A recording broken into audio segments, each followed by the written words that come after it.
everybody back there. Andrew, Melissa, hello. Wow.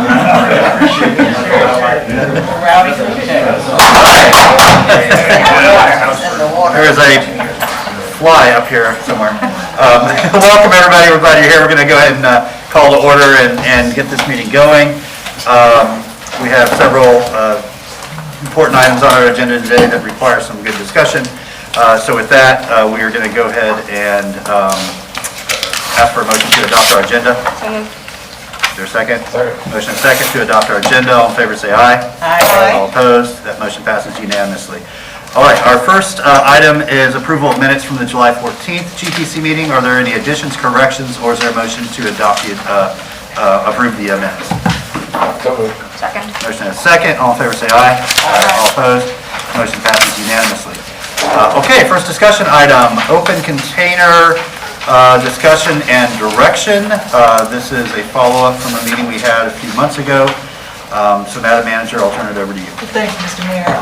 Several months or so ago, we did discuss this item, and it was referred back to staff to consult with the Attorney's Office in terms of bringing back the original item on open container. We did meet, we have some suggestions to put on the table this afternoon, and Mr. Persons is going to lay it out for us. Okay, thank you. Mr. Persons, welcome. Thank you. Andrew Persons, Director of Sustainable Development. In your agenda item description, we, I think, tried to cover essentially the discussion after the Commission's direction. If you recall, the direction was for the Attorney's Office to draft an ordinance to repeal of open container, essentially to go back to pre-COVID, pre-open container days. That is one of the attachments in your backup, which is a full repeal where we would reinstate all of your open container requirements that were there in place. The Commission at the meeting also discussed the possibility of allowing some limited open container or allowing some flexibility with that. There was some discussion about a permit program or something along those lines. Staff from the City Manager's Office and the Office of Equity and Inclusion, we met, we discussed a couple of the different options. We are not recommending setting either a geographic area because there was significant concerns about equity issues, as well as I think some logistics and practical concerns, both with enforcement in terms of somebody steps off of a curb and then suddenly they're out of the area and then subject to open container citation, as well as any issues with actually signing that area. So we're not recommending going with any sort of sub areas or any geographic areas. We did look into the prospect of a permitting program or some sort of permit option. Ultimately, that path is very, very unclear in terms of finding a regulatory path with the city's requirements as well as the state and ABT's requirements. And so we're not recommending any sort of permitting approach. We do have a second option for the Commission to consider, which is scaling back the hours of open container from what they are currently set at 2:30 in the morning back to 11:30 p.m. This would address the concerns about parties getting sort of out of hand after midnight. We chose the 11:30 closing time because that also coincides with when the citywide park closures are. So if there was somebody who is out maybe at Depot Park or whatever having a drink, then the park closes, open container ends. So we thought that was a good hour to pin it to. And so those are essentially it. We have two options, either going back to pre-COVID open container reinstatement, or if Open Container Commission wants to keep provision of open container open, then scaling back the hours to 11:30 is the fairest, simplest, and most equitable approach, I think, as a second option. Okay, thank you, Mr. Persons. Thank you, Madam Manager. Discussion from the Commission. Commissioner Santos? Thank you, Mayor. What originally brought this forward was many of the crowd issues that we've been having, or we were having. And I've been checking in with the city manager on a continuing basis, and the crowd issues seem to have gotten better. It's because of the heat. Well, it's for it. I mean, that's part of it. We also have the new state ordinance on noise, which was really one of the major things that was causing issues, was that very loud noise was going into adjoining areas.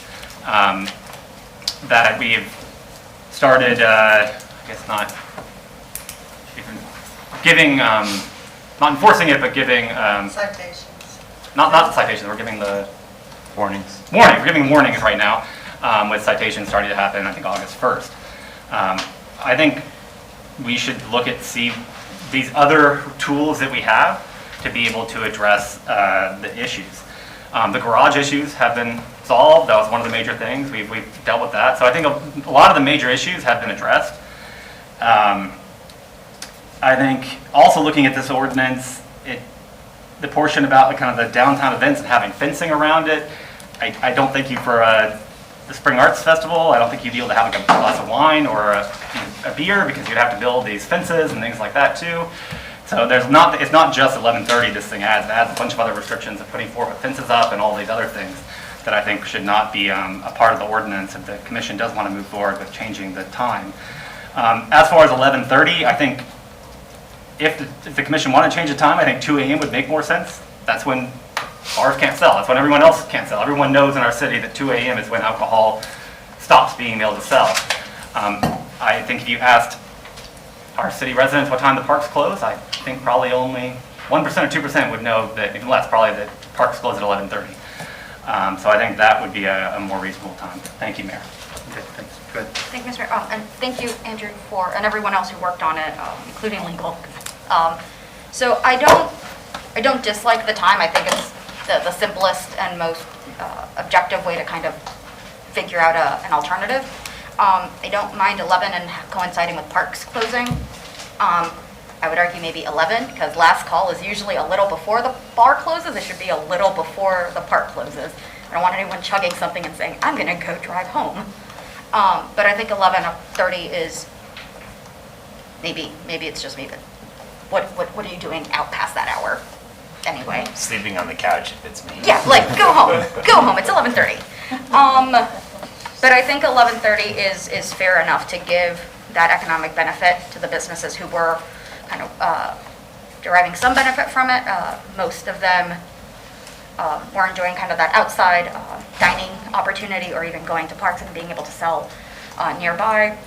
So I do appreciate that as an alternative. I think I prefer 11, but I'll take 11:30 if that's the will of the commission. I will agree with Commissioner Hayes Santos about the spacing, though, because I know I had asked like about a restricted area to only this. But I think if it's requiring for every event to kind of put it up, that does bring extra cost to the event itself. So something like the Arts Festival, something like the monthly markets that the How Bazaar puts on, those kinds of events would always require, even if it's not fencing, some kind of barricade, which is just another step that usually things that benefit small businesses have to go through. So I'm not a huge fan of that option, but I do think scaling back the time is the bare minimum. The garage has gotten quieter. It's because the party moved a couple blocks down. And so I think about a month after we had changed the hours of the garage, I was driving around just to see on my own. And yeah, the downtown was dead quiet at 11 o'clock. And I drove a little further and I got stuck in a party and I couldn't get out. And I'm talking about cars 10 feet from someone's door. So even if I turn down the radio because of the noise ordinance, I'm still going to be here drinking on someone's lawn and just being loud with my buddies on someone's lawn, parking on the sidewalk. And I think just anything we can do to discourage that gathering at an hour that is just very inappropriate for people who live in these neighborhoods, I think that's the least we can do here. I don't think anyone's trying to set up a potluck or a neighborhood picnic at midnight. The vast majority of folks who want to enjoy this can enjoy it up until 11:30, but after that, we have nice licensed bars where you can get ID'd and checked out and have a drink and then go home for another couple hours if you want to stay out longer. But beyond that, I think this is a good step forward for our neighbors' peace of mind and sleep, and for GPD to be able to, have, how to put this, scale this back with some tool to kind of shut down parties that are getting out of hand, or folks that are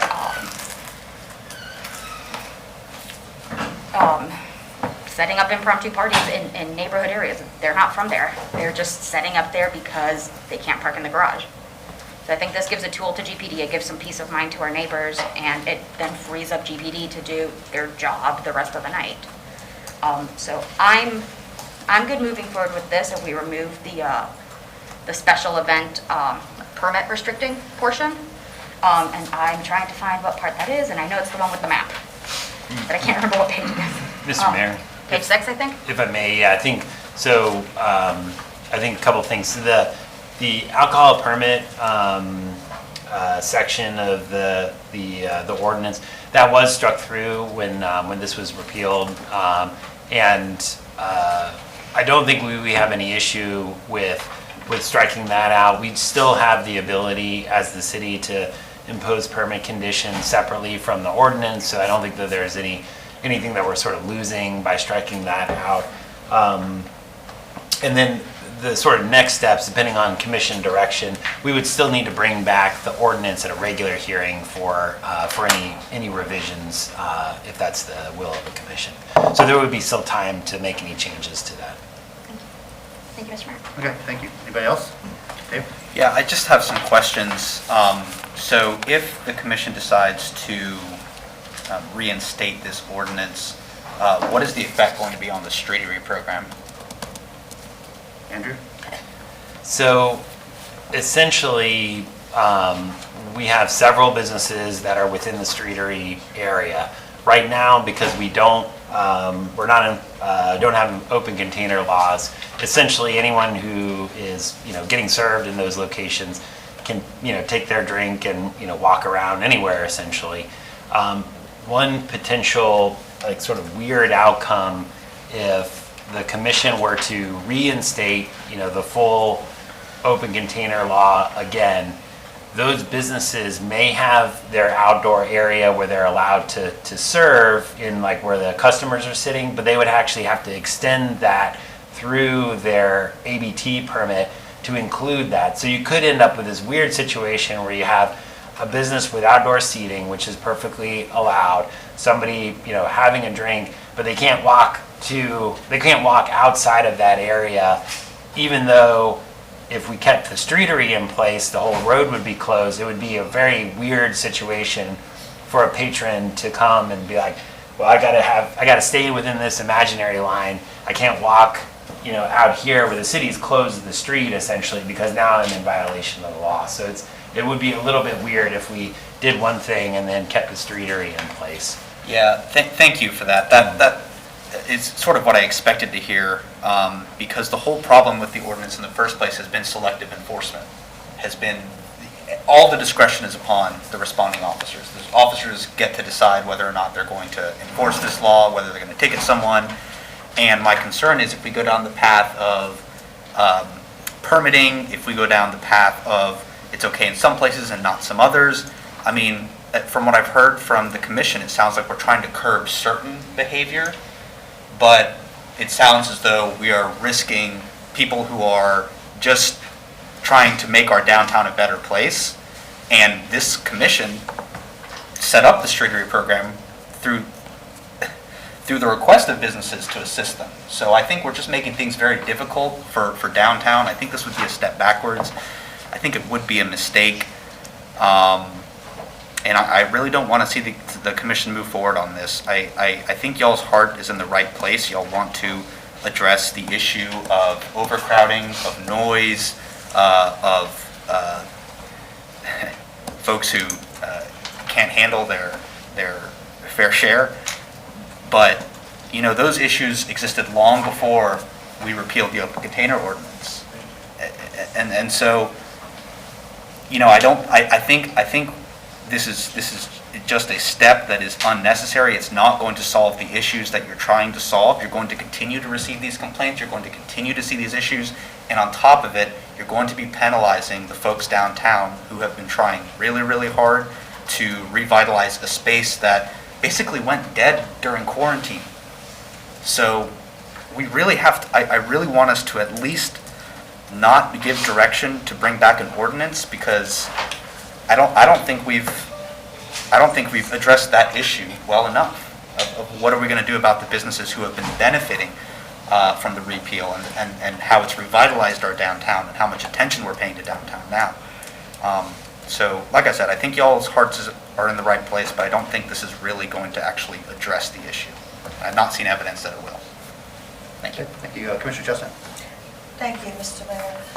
How many other cities have we looked at and exploring this? I think I'd like more information before asking for an ordinance, but if we could look at other college cities in Florida. Everybody likes to compare Gainesville to Athens. I'd like to know what's happening there. But I think I would like more information before proceeding, Mr. Mayor. Okay, that's a fair request. Commissioner Gordon? Thank you, Mr. Mayor. So yes, I'm interested in hearing what the public has to say about it, but I would like to know more about what other towns do that are like us. And there's really only one in Florida that's like us. But I'm interested in folks who have tried something and had success with it. I love the streeteries. I think it's a great concept. But to be exceptionally clear, what I was trying to solve with this when we had the discussion a couple months ago was less about downtown than about neighborhoods.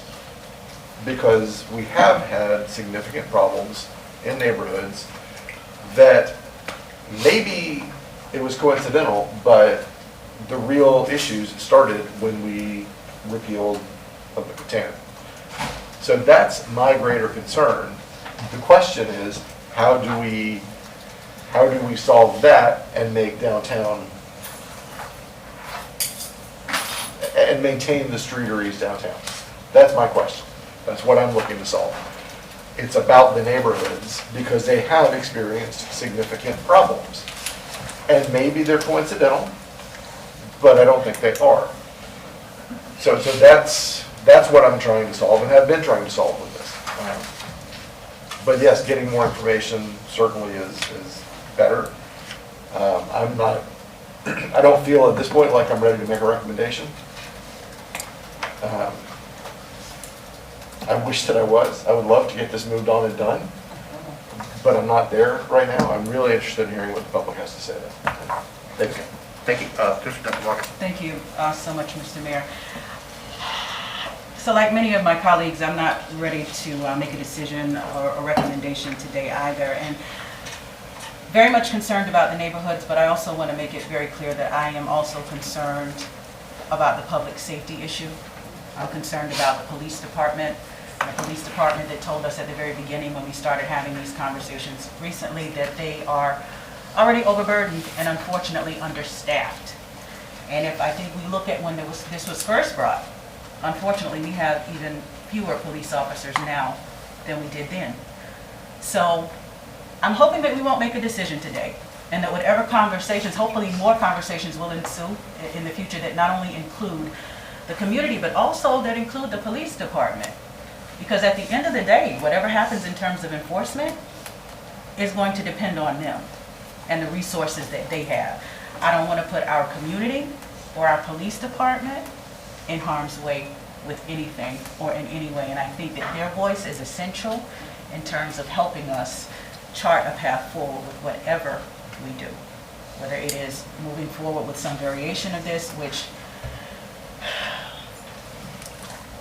I think everybody knows where I stood from the very beginning. But at the end of the day, I think more voices have got to be considered and have got to be around the table for us to be able to make the kind of decision that is going to be most beneficial to everybody that's going to be impacted by this. So, consider police department, I don't want to make a decision on anything today. Okay, thank you, Victor. Mr. Saka. Thank you, Mr. Mayor. Thank you, everyone, for your comments. Mr. Person, you said that this proposal would be citywide, so we're not picking any one area to enforce, so. Correct. It's just scaled back everywhere. There would still be equal access to this opportunity for all businesses. Correct. Okay. Do you know, I don't get out much, do you know if any of the spaces, any of the businesses right on the streetery, exclusively on the streetery, if that's the issue, do you know if any of them, I think some of the folks are here, are open past 11:30? I assume so, but I think, as you said, some of them are here, they've been probably with. Okay, so I'd be interested, like, by how much more? Yeah, I'm guessing probably 2. And, Vendors are here. Yeah, we'll let them Yeah. speak. to- yeah, but that's a question I'd be interested, just how much later than that? Because at the end, I do also think about those folks who, I recall last time, one of our tenants, who we are responsible for, that, I have to clean up broken bottles, and I have to clean up just everything. And that's why when I first made this motion months ago, I said, I want all staff. I don't want just planning and GPD, and I want public works, I want solid waste. I want everyone here because it's more than just folks are partying here. It's a lighting issue, it's a trash issue, it's just every kind of department really should have weighed in on the suggestions. And I'm assuming that's what happened. Yes. That everyone kind of gave their view on it, and this was the best objective option that could be presented to us. Exactly. Might not be the one that everyone wants and everyone's 100% happy with, but no one's ever, you can't make everyone 100% happy. So I can count, and I can see that it will not have support, but I also don't like doing nothing. I don't like doing nothing. But just sitting here and saying, it's bad, we should do something, but let's do exactly nothing is a terrible choice. I'd rather try something, and if it doesn't work, we think of something else, but I'd rather try something when the thing we have isn't working, and this isn't working. Yeah, downtown's fine now, allegedly, but if you go down a couple blocks, there are people sending us emails about how they can't sleep. We have officers who are somehow in a worse situation than when we were at the streetery and downtown in those parking lots. That doesn't help anyone. It did get a lot of trouble out of the garage, that's a good thing, but it doesn't solve the problem. I don't think this would solve the problem, but I think it makes it less bad.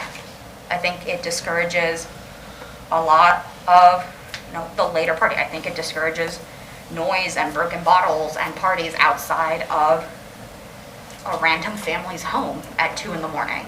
I think it gives GPD an earlier time when they can start telling people, you need to empty that bottle, you need to throw it away, or you're going to get a ticket.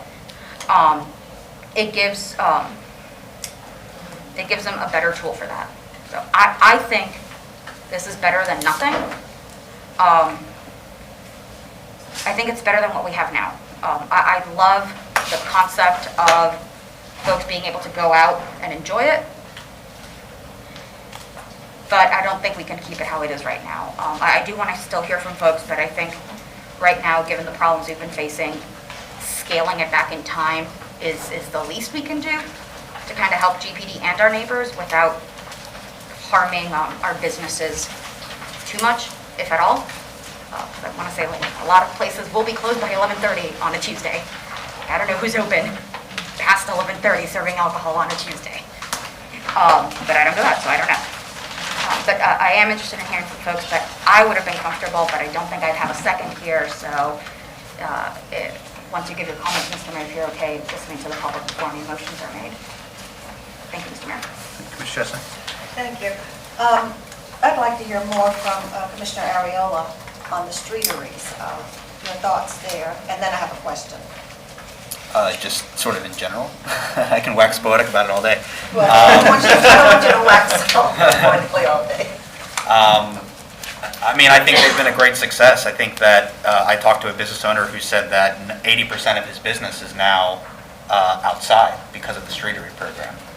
And so I just don't want to put them in a weird place where they feel as though they're potentially asking customers to break the law just because of a rule change.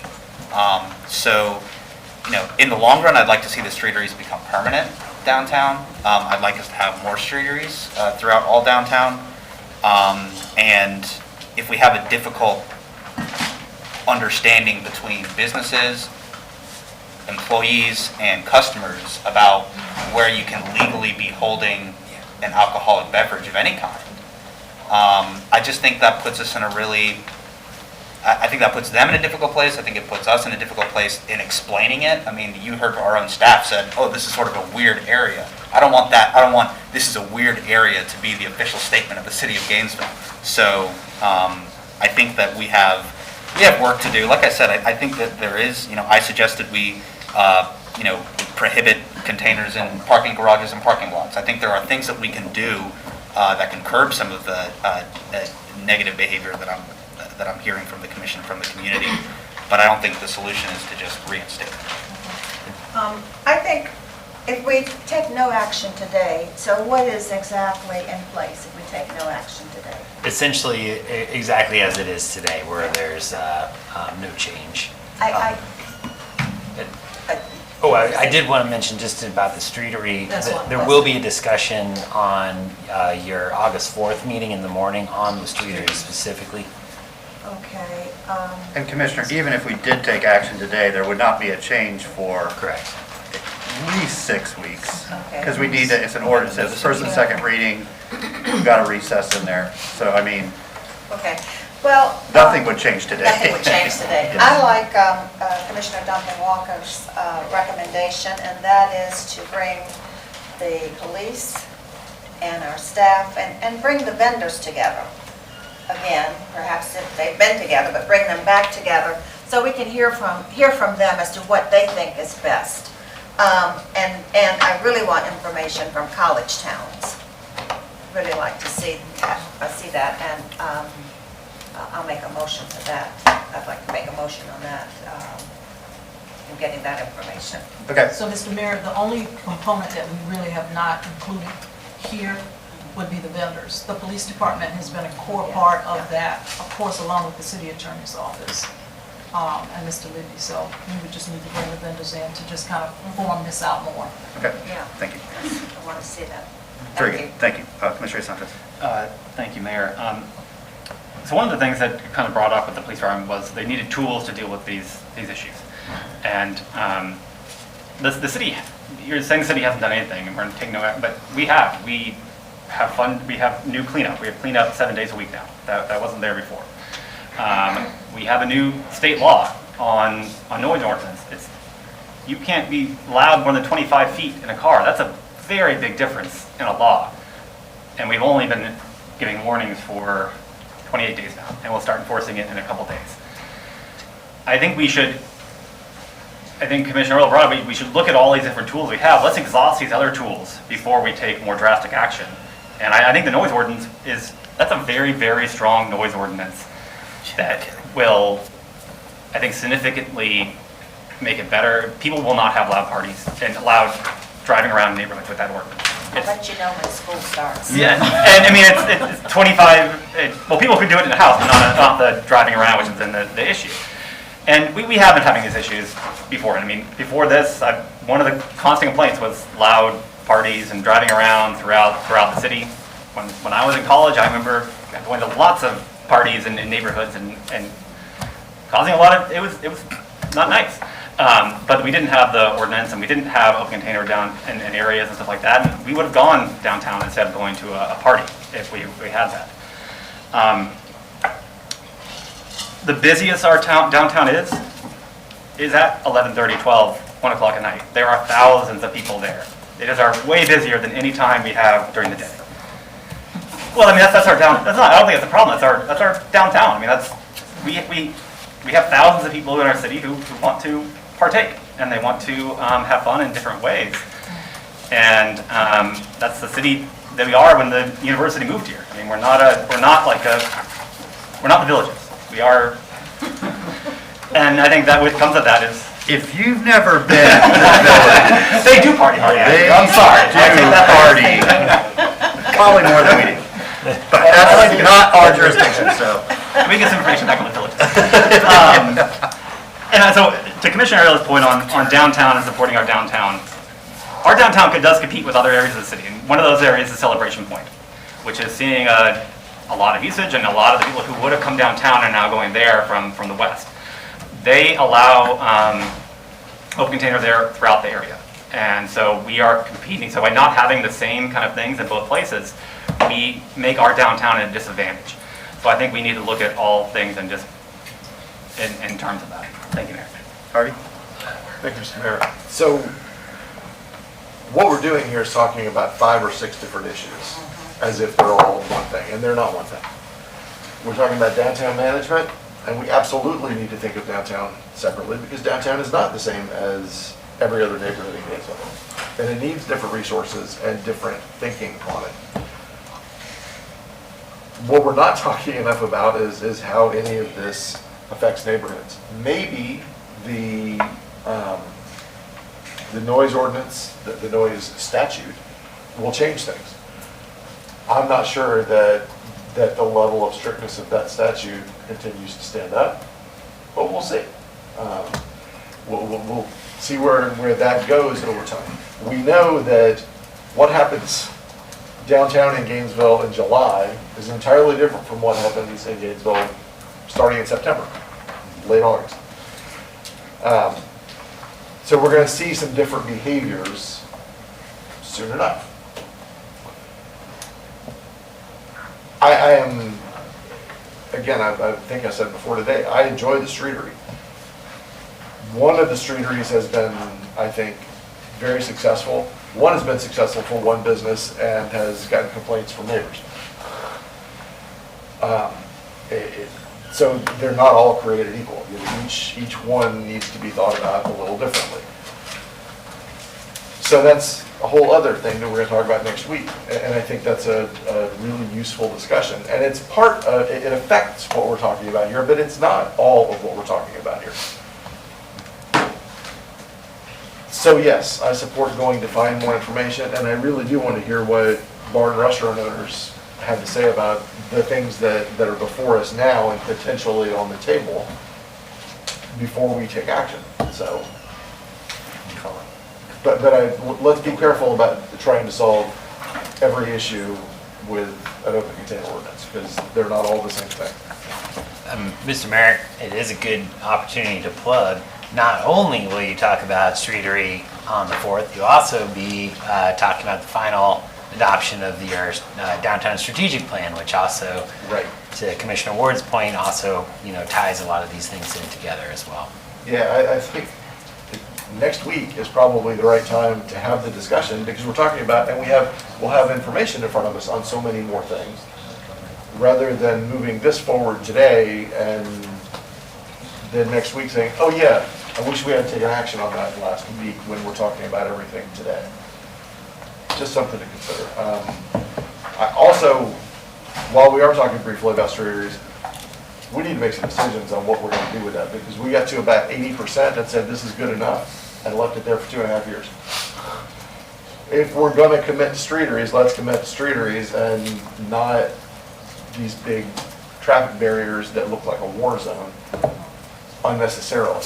We need to make some real decisions about what we want it to be moving forward. So, thank you, Mr. Mayor. Thank you. Y'all, don't worry about the comment. I'll get you. So you don't have to turn them in if you don't want to. We got a few enough people here. Okay, I'm gonna start with an anecdote. I'm gonna follow by a historical reference, and then we'll go to the public. I'm okay getting more information. I'm thankful that my colleagues are all being considerate and thoughtful about this, and looking for a path forward. Just a couple nights ago, I'm in my living room reading, sort of before dusk, after dinner, before dusk. Two of our neighborhood families met up and were strolling around the neighborhood with their young kids and themselves, and they had beverages in their hand. They were adult beverages. They were not disturbing anybody. They were having a great time. They were enjoying the weather. They were not a nuisance or a bother to anybody. It's not what's in the container that's the problem. It's the other disruptive and ancillary activities that people call us about.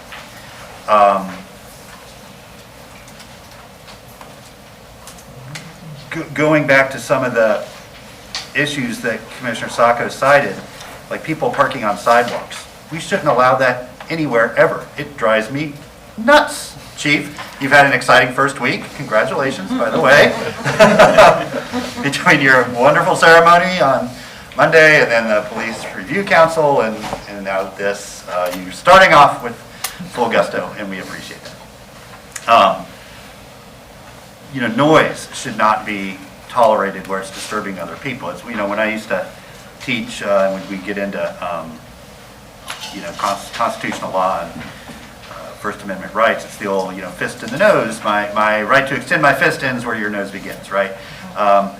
Your right to listen to whatever music you want ends where you're forcing me to listen to it as well. So there are many enforcement tools that can help us protect neighborhood integrity and keep the peace without implementing more layers of law that historically have been used discriminatorily. When we look at the history of the last several years of this, it has overwhelmingly been enforced against black and brown men and against the homeless. And if at any point the commission were to re-implement this, I would want the city manager's office and the Office of Equity and Inclusion to look at the monthly reports, and if there is any overrepresentation of our neighbors who are either houseless or are black and brown, that be brought immediately to the attention of both the chief and the commission. Because there has been a historical inequity in enforcement of these rules. It is on paper. And that was my problem with it in the first place. This came about because we did want to offer some latitude to our local businesses who were just struggling to stay afloat during COVID. But what we found in doing that research is a very unjust way of enforcing it historically. And so more information I'm fine with. I'm even willing to consider an earlier cutoff time. I think that there could be ways to make that work. But at the end of the day, it's not the open container. It's the other highly disruptive behaviors that we do have rules against, and there are ways to enforce, and we need to focus on those. And that's what's going to make a difference in our neighborhoods without adversely affecting any one particular group of people or any one sort of geographical area of our city unfairly. So that I think should be our North Star. How do we keep our neighborhoods peaceful and safe without, inequitably impacting groups that historically have seen that injustice. So with that, do you want to wait for a motion until after we hear from folks? Is that okay? Okay, so let's do that. Okay, so we'll take folks who have thoughts on this. Don't worry about it if you didn't sign a card. I think we have a small enough number of people here that we can handle it. And you might see the clock on the wall here. That just lets you know when you have 1 minute left, and then when time runs out, a red light will come on. Go ahead, please introduce yourself, and love to hear you. Thank you, Mr. Mayor. Robert Mounts. First, thank you for your great speech for Lonnie Scott the other night.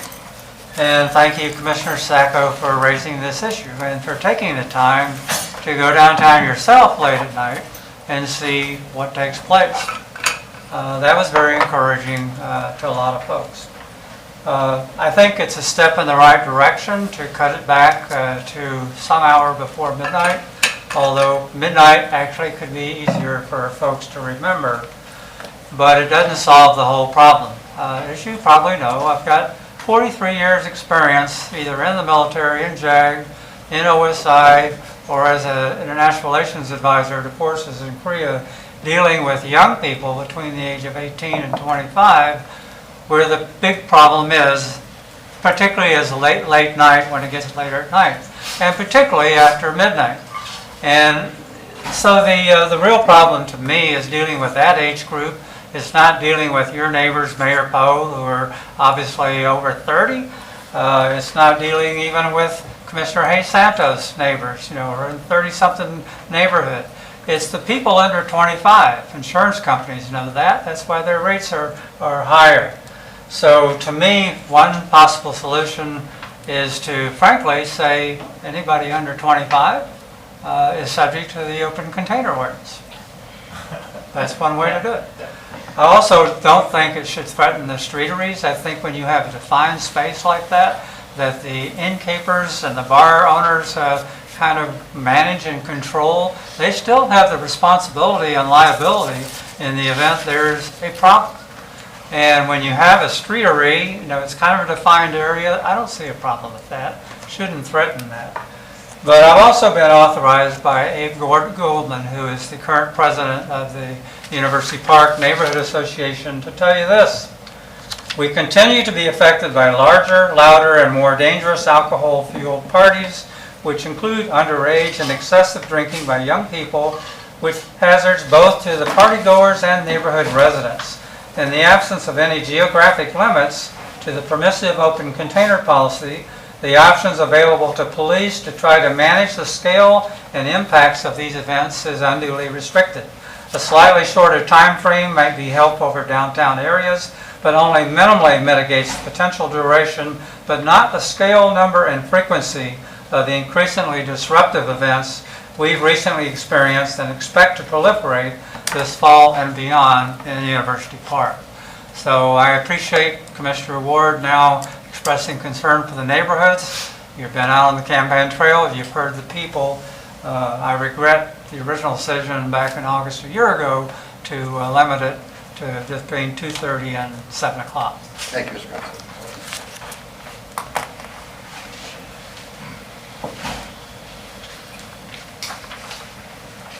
I'm Jack Carter. This is part 2 of the last speech that I made when I came up here the last time this item was before this commission. Most cities, because of the negative impact that drinking on public property has, limit the area in which this activity is legal to do so. Because this ordinance allows public drinking on city property citywide, it should be rescinded or placed on a voter referendum where the voters would have a chance to decide whether or not they want this current ordinance in the city of Gainesville. Thank you very much. Thank you.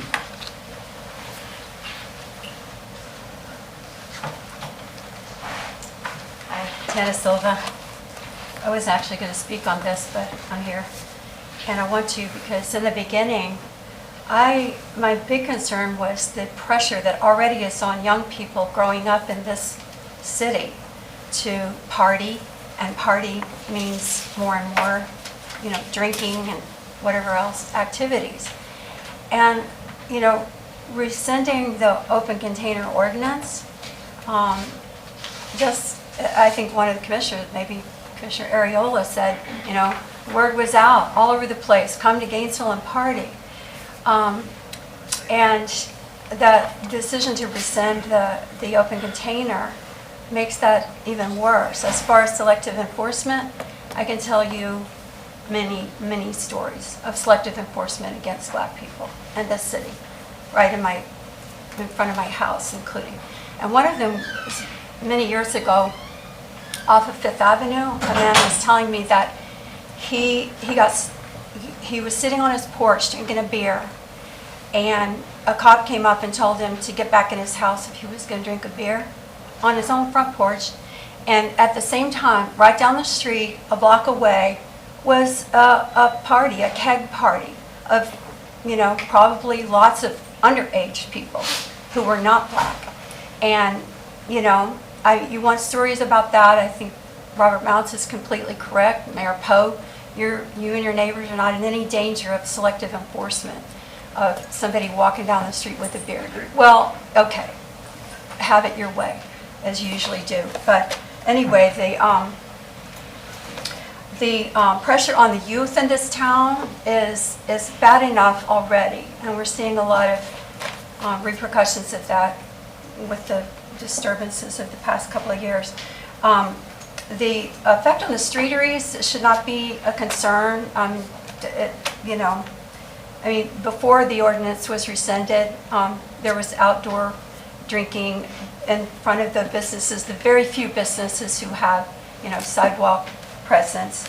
And I think this has something to do with UF's downtown plan, frankly. I don't see Celebration Point as any kind of threat or competition to downtown. Thank you.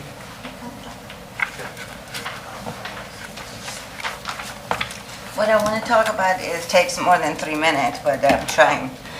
My name is Zara Biaznejad. I see you guys talking about alcohol. What's problem your town has is not just alcohol. Young people just don't take alcohol. They have lots of other stuff. So you got to stop drugs, drug dealing, killing. Police department have to do their job. People have to get charged with murder. 3 men killed my son. 3 years I kept quiet because everybody says they are charging them and they're going to get in trouble because we have a lot of proof. With a lot of evidence and proof, they still flee. One of them got charged 10 years, not for the murder he done. All I got was, sorry, I harmed your family. No. You guys have to do the job. I am sorry. I am a mother hurts. I cannot keep quiet no more. Alcohol goes with drugs, guns, stealing from the police officers' cars. Mr. Chief, call me. I want to sit you with you. need to address to me. Okay. Okay. I am angry. I'm sorry. I am. That's okay. Just address to me. This is wrong. These people have to bring to justice. I want justice for my son. They kept me quiet. Why? If you talk about race, I feel discriminated. My son grew up here. They were making fun of his being Muslim Christian. Why? He could be anything. I didn't force him to be Muslim. He became Christian freely. This is free country. That's why I'm here. When they're talking about town, community, you're right, I agree with you. It started with the community. My son said police scared to go to there. Why? Why my son has to say that? Because he sees it. They shoot him from the back. When he said, I don't want to do anything with you guys, they shoot him from the back. He didn't want to do anything with them. I kept quiet 3 years. Why? Because your town wants to have party? No. Money is not important. Life is important. My son's life is important. Please, I can't just sit down and do nothing. I'm protesting until I get justice for my son. No race. I got the best hug from Miss Duncan. I love him. My son loves black people. It has nothing to do with the race. He has a, since they brought the race, it shouldn't be about race. Justice.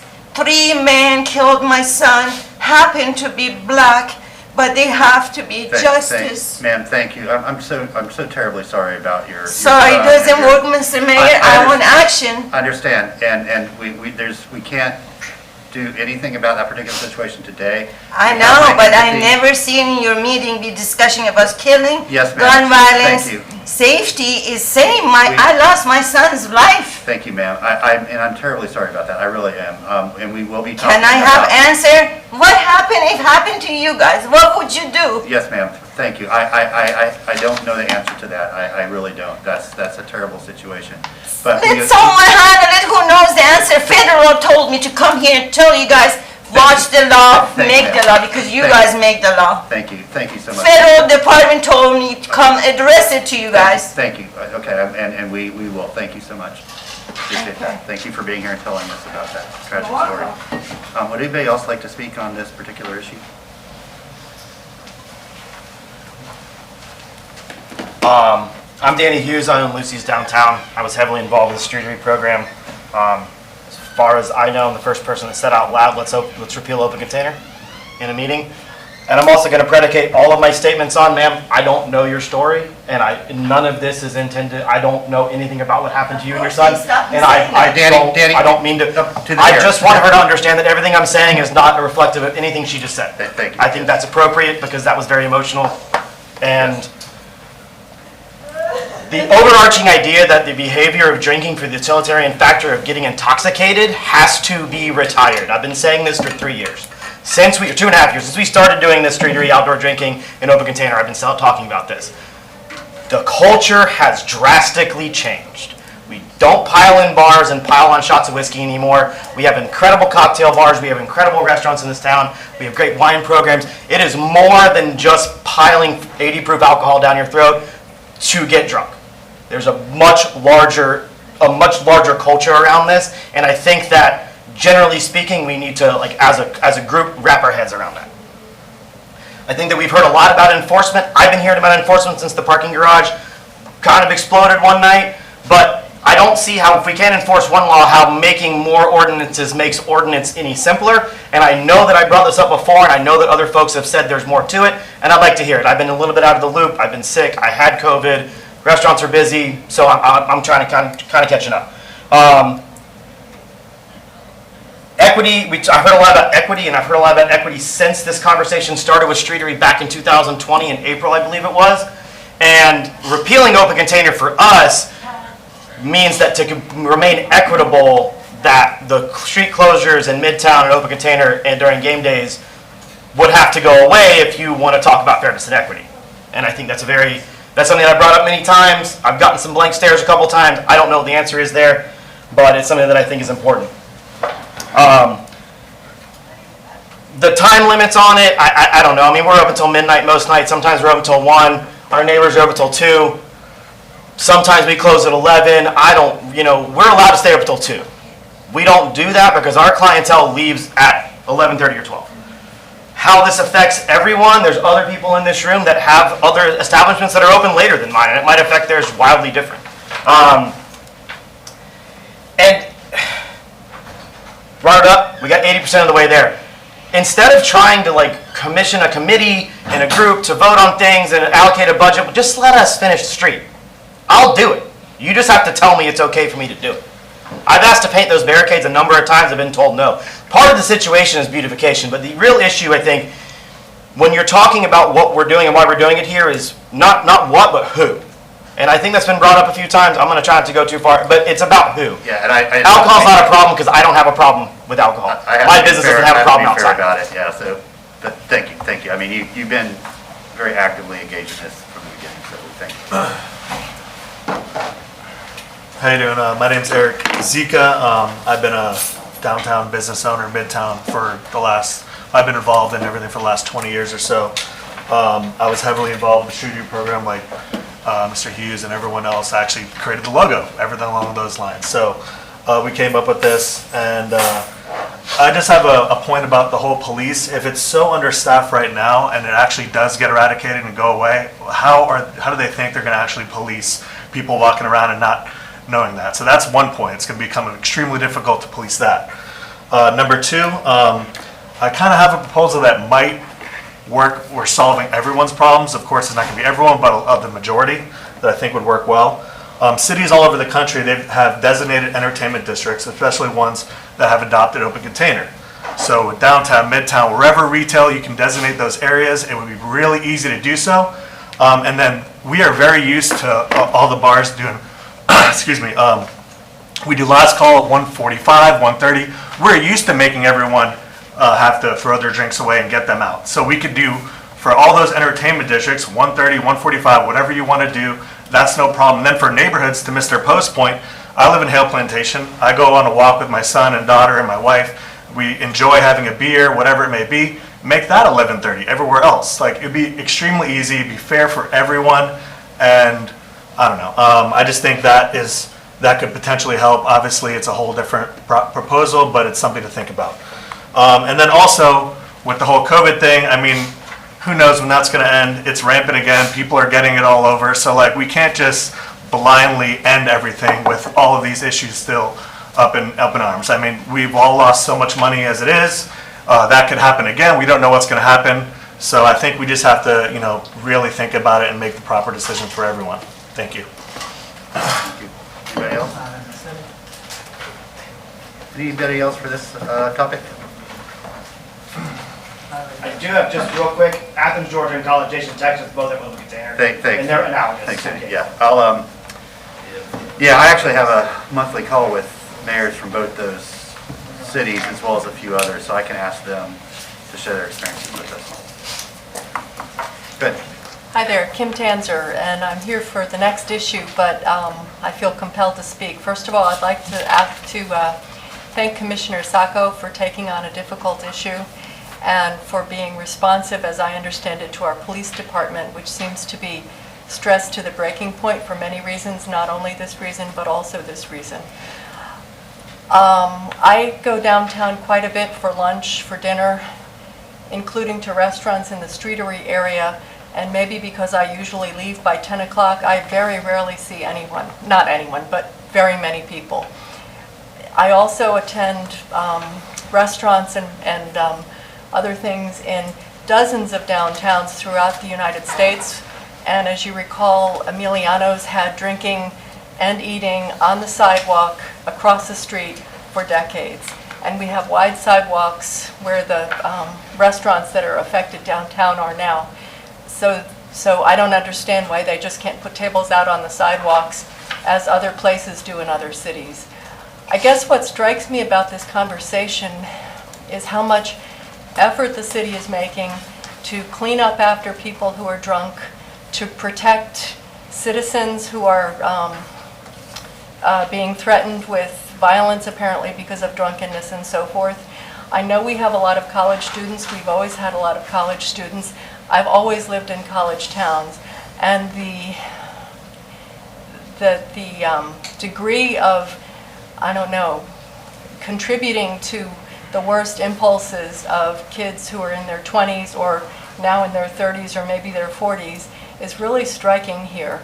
I think that if you want downtown to be vibrant for a variety of people, it needs to be appealing to people from the age of 2 to the age of 80 or 90.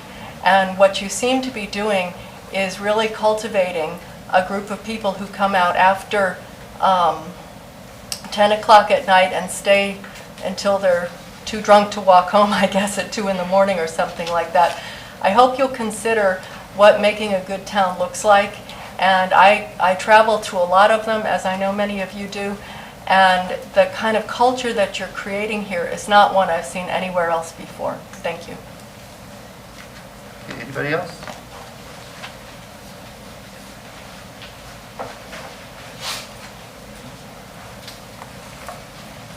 Mr. Mayor, Commissioners, Gary Gordon. I think there's a lot of good thinking going on here, and I think part of the good thinking is to not specifically take an action immediately, but to get some more information, as Commissioner Chestnut suggested, and others seem to be moving in that direction. There is an urgency because there is a problem. In talking with the chief before the meeting, I think a distinction can be made between the Home Depot parking lot at 2 in the morning and downtown at midnight. He was telling me about a party that was going on in that parking lot, or the parking lot at Wawa on 13th Street. I mean, there are places, and cities do this all over, that say, in one of the previous speakers, entertainment districts, areas where certain things are accepted within reason, within regulation, and other areas where it's just not acceptable.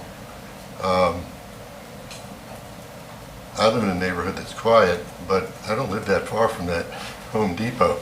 So I was surprised to even hear about that, and I certainly would have been surprised to drive by there. many of you know I used to be a musician. I used to play in all these places downtown. Well, most of them don't exist anymore. They've turned over. I only saw in the whole time I was playing music one fight. In the whole time I was doing that. Another time I stepped out of a bar that was on University Avenue. I was playing there, stepped out with a Coca-Cola. Cop pulled up. You got to get rid of that drink.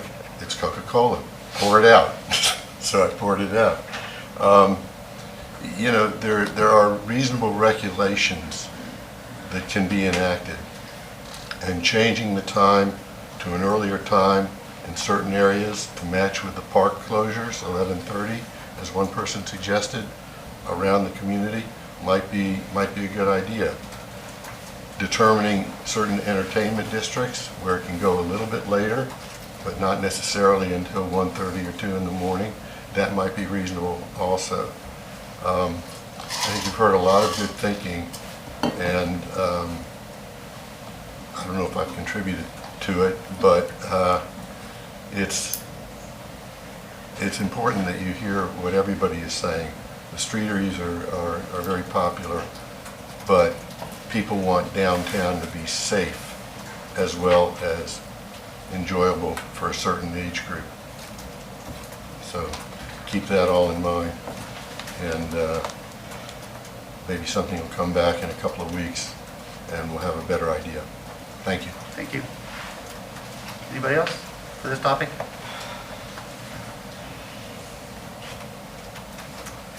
Okay, we'll come back to the commission. Commissioner Chestnut, I know you were interested in a motion, but first there are a couple other comments or questions. Commissioner Santos? Yeah, thank you, Mayor. Just to, one of the speakers brought up COVID, I mean, and I think that's why this has kind of been enacted in the first place. 85%, or actually, I think it's actually 90% of the people around this table are wearing a mask. COVID it's still here. And nothing gets, I'm just pointing that we have. I'm the I'm not talking, we're kind of talking. We're not as all... Now we're at 100%. We're not as all handsome. You prove my point even more. 100% of this table is wearing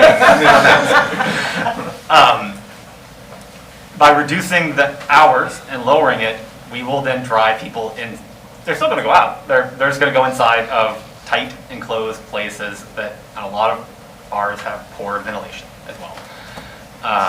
So I think that's one thing for us to consider, and this is moving people into, they'll still be there, they'll just go into spaces, and that will then help drive transmission. Thank you, Mayor.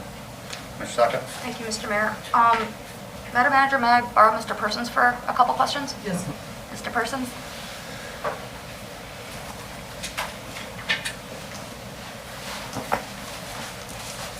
Hi. So some of our neighbors mentioned a couple things, and I think I know the answer, but I want to clarify them with you, just because you're the expert. The restaurants that have service outside on sidewalks, that's through regulation with ABT, I think? It's not through us, it's through the state. It's both, actually. We have a sidewalk cafe regulations in the city, which allows for businesses to place outdoor tables and serve alcohol within those areas as well as food.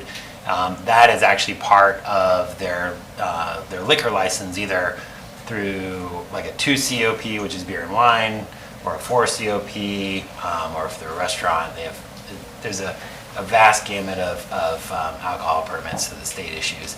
But essentially, with their permit, they show those outdoor areas as part of like their controlled area. And then we, as the city, we're one of the sign-offs for zoning. So it's a combination of both state and city regulations.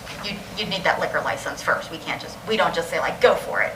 Right, we could, but typically it's for a restaurant, there's always usually beer or wine that goes with that as well, so.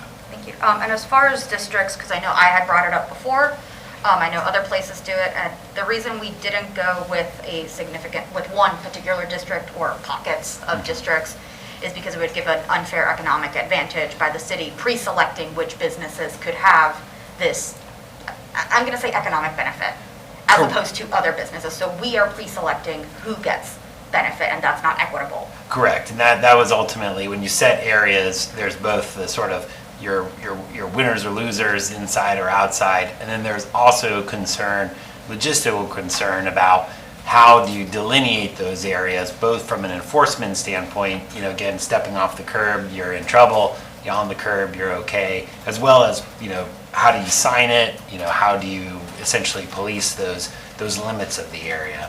That works at a place like Celebration Point because it's a mall. Once you leave the mall, you know you've left the mall. And Celebration Point is all generally speaking, private property as well, so. Thank you. It's not so easy to like just walk and be like, oh, continuing the city, that's beautiful. It's like, oh no, I've left the property, now it's ugly.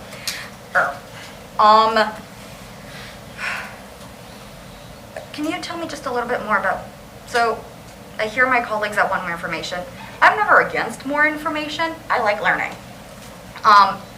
But I'm going to assume y'all didn't show up here after May with just an idea that you didn't research or compare or talk to other cities.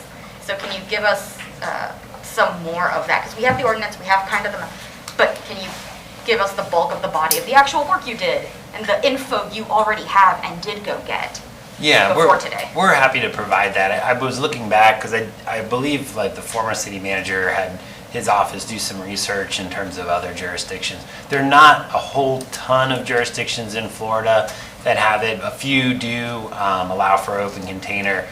Some have it, in limited areas. But we were happy to pull that information for you. If possible, if we could have that as well, because I get the feeling we're not going to have resolution today. Sure, and I would say, ultimately, information is great. It wouldn't change at least in terms of staff's recommendation, what we presented to you today. Thank you, Mr. Persons. Sure. I think maybe you'll agree with me here, and like as a professional, like this is staff's recommendation because we don't have a whole lot of other better options that we could find. Yeah, I think just, as I explained, we looked at all the different sort of options. Ultimately, from all the reasons that we talked about, from staff's perspective, if the commission decides to keep open container allowances, that looking at hours is ultimately the fairest, simplest, and most equitable way to do it, as opposed to geographic areas or trying to think through some sort of permitting type of scenario. Thank you, Mr. Persons. Mm-hmm. So yeah, to my colleagues, Mr. Persons, right, this is the one that's easier on staff. It's the one that's least complex for businesses. You don't have to file for anything. You don't have to be approved or renew anything. It just is. But it also cuts some slack for GPD and our neighbors. I know alcohol is not the problem. Most things are not the problem in and of themselves. It's how people use them. But a fun thing we learned in law school is there's usually a rule because someone did something. And we may all be annoyed at the rule existing, but it's because someone caused a scenario that now we can't have it like that anymore.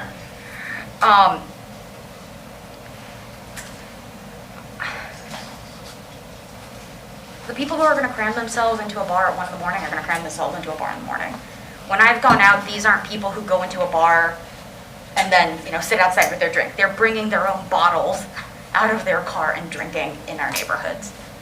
So regulating this, I do not see it as the problem, as a problem to those bars that are still operating after 11:30. Because those folks aren't going inside the bar to buy a $10 cocktail.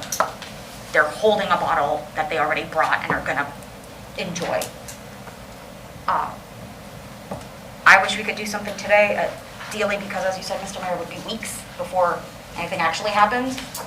And I had hoped that we could resolve this over the summer to have GPD in a better position before the students come back. We're currently missing 30,000 people in our city. When another 30, 40,000 people come back in, it's going to be, weather cools down, we get thousands more people in, we get football games, this is going to be worse. Whatever slight lull we got in the summer is not going to be there in 2 months, and GPD can only get new officers so fast. because we want them to be well-trained, not just giving a badge to anyone who walks in. I think this is a small step that can help. And if we want to keep talking about other enforcement and see how all the other tools complement each other and work, I'm not against that. But I want to be able to do something, and I think this is a small, minuscule step that can do a lot of good when put with all the other tools. But I don't think I have a second for a motion, so thank you, Mr. Mayor. Commissioner Chestnut? Thank you, Mr. Mayor. Move to refer to staff to continue working on the open container ordinance by researching other college, university towns and their policies, and 2, convene meetings with vendors, police, and staff to determine a path forward. Second. Okay, motion and a second. Commissioner Santos? Thank you, Mayor. I was wondering if we could also look at European college towns as well. I mean, just looking at college towns in general, we don't have to look at the United States. We can look at Canada, other places like that that have similar things. I think it's getting ideas of what it's like. Mr. Mayor, can we Yeah. just have the flexibility of staff? Yes. Yes. And doing the best we can to bring back what we can. Yes, ma'am. Thank you. We would love for you to have the ability to do your job properly. We'll give you specific coordinates on the Indian subcontinent. Too much time. Only college towns who are winning so many national championships. Oh, yes. So Okay, well- us this fall is what you say. Thank you for the discussion. This is tough.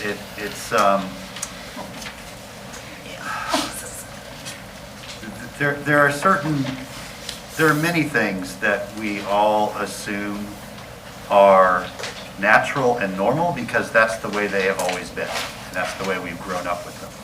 And so asking us to sort of get out of the way we've always experienced them and think about them differently and how they might impact our community differently is challenging. And so this is one of those things, but I hope that we can continue to be sort of open about it. And I know that staff will bring back some good information for us, so we'll look forward to that coming back. All in favor of the motion, say aye. Aye. All opposed? No. That motion passes 5-2 with Sacco and Areola and dissent. Okay, our next item is a micromobility program and RTS app update. Madam Manager. Yes, thank you, Mr. Mayor, members of the commission.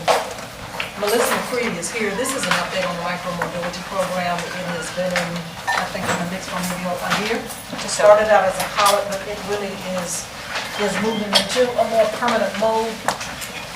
And in addition to that, the RTS app has been before the commission a couple of times. We actually discussed it a couple of weeks ago when we were talking about the budget. And there's a way forward there, but Melissa will give you an update on that as well. Great, Ms. McCready, good to have you. I'm starting with the micromobility update, and then I'll pause. If anyone has questions, feel free to stop me along the way. Happy to talk, and then I'll go into the RTS update. Perfect. So giving you the program overview, just to remind everybody, we launched last June, and we have 3 vendors who are permitted, Bird, Spin, and Veo. Each fleet is of around 200 units, and the cost to use is $1 to unlock, 39 cents a minute plus tax. We actually have a vendor that charges 42 cents a minute, but they're in the same ballpark. The average use we've seen over the year is 1 trip per unit per day, and the medium trip distance is 1 mile, 7 minutes. And the revenue collected so far from the program user fees is around $43,000. That's been funding the part-time program coordinator position for this program to compile and manage the vendors, compile the data. And then so far $6,000 has gone towards the Vision Zero 5-year plan. We hope to keep building that. Part of our partnership is with UF, or part of this program is in partnership with UF. There is a separate agreement that the vendors all have to sign to operate on campus before they can get our permit. And so the university has put in special parking places and they've also done slow zones as well as dismount zones, and they also have special provisions for game day of where people are supposed to be using the devices to get around. And just a few months ago, we had one of the vendors, Veo, has launched some seated scooters. We're seeing longer trips for those, about 2 miles in 9 minutes. And Veo claims that these e-bikes are more accessible to women, the elderly, and others with mobility limitations. We're also seeing double the usage in our equity zone. So Zone A is where we see a lot of the deployment of these devices, so the vendor has been responsive, accommodating that demand. To remind everybody where the equity zone is, here it is on the map. We have a minimum deployment in the permit where the vendors all have to deploy at least 10% of the units in the equity zone, or in Zone A. And some of the statistics regarding that is we're seeing about 20-minute trips and about 2+ miles for the average trip. We also have the vendors all have provisions to accommodate unbanked users or users without a smartphone. So they have things like prepaid debit cards, you can do cash payment at retailers, and then also there's a text option. We've done a lot of outreach and engagement for this program from before we launched, during launch. We continue, it's an ongoing effort. This isn't something that ends. We're out in the community constantly. The vendors are out. We're working with GPD, GFR, and UF very closely.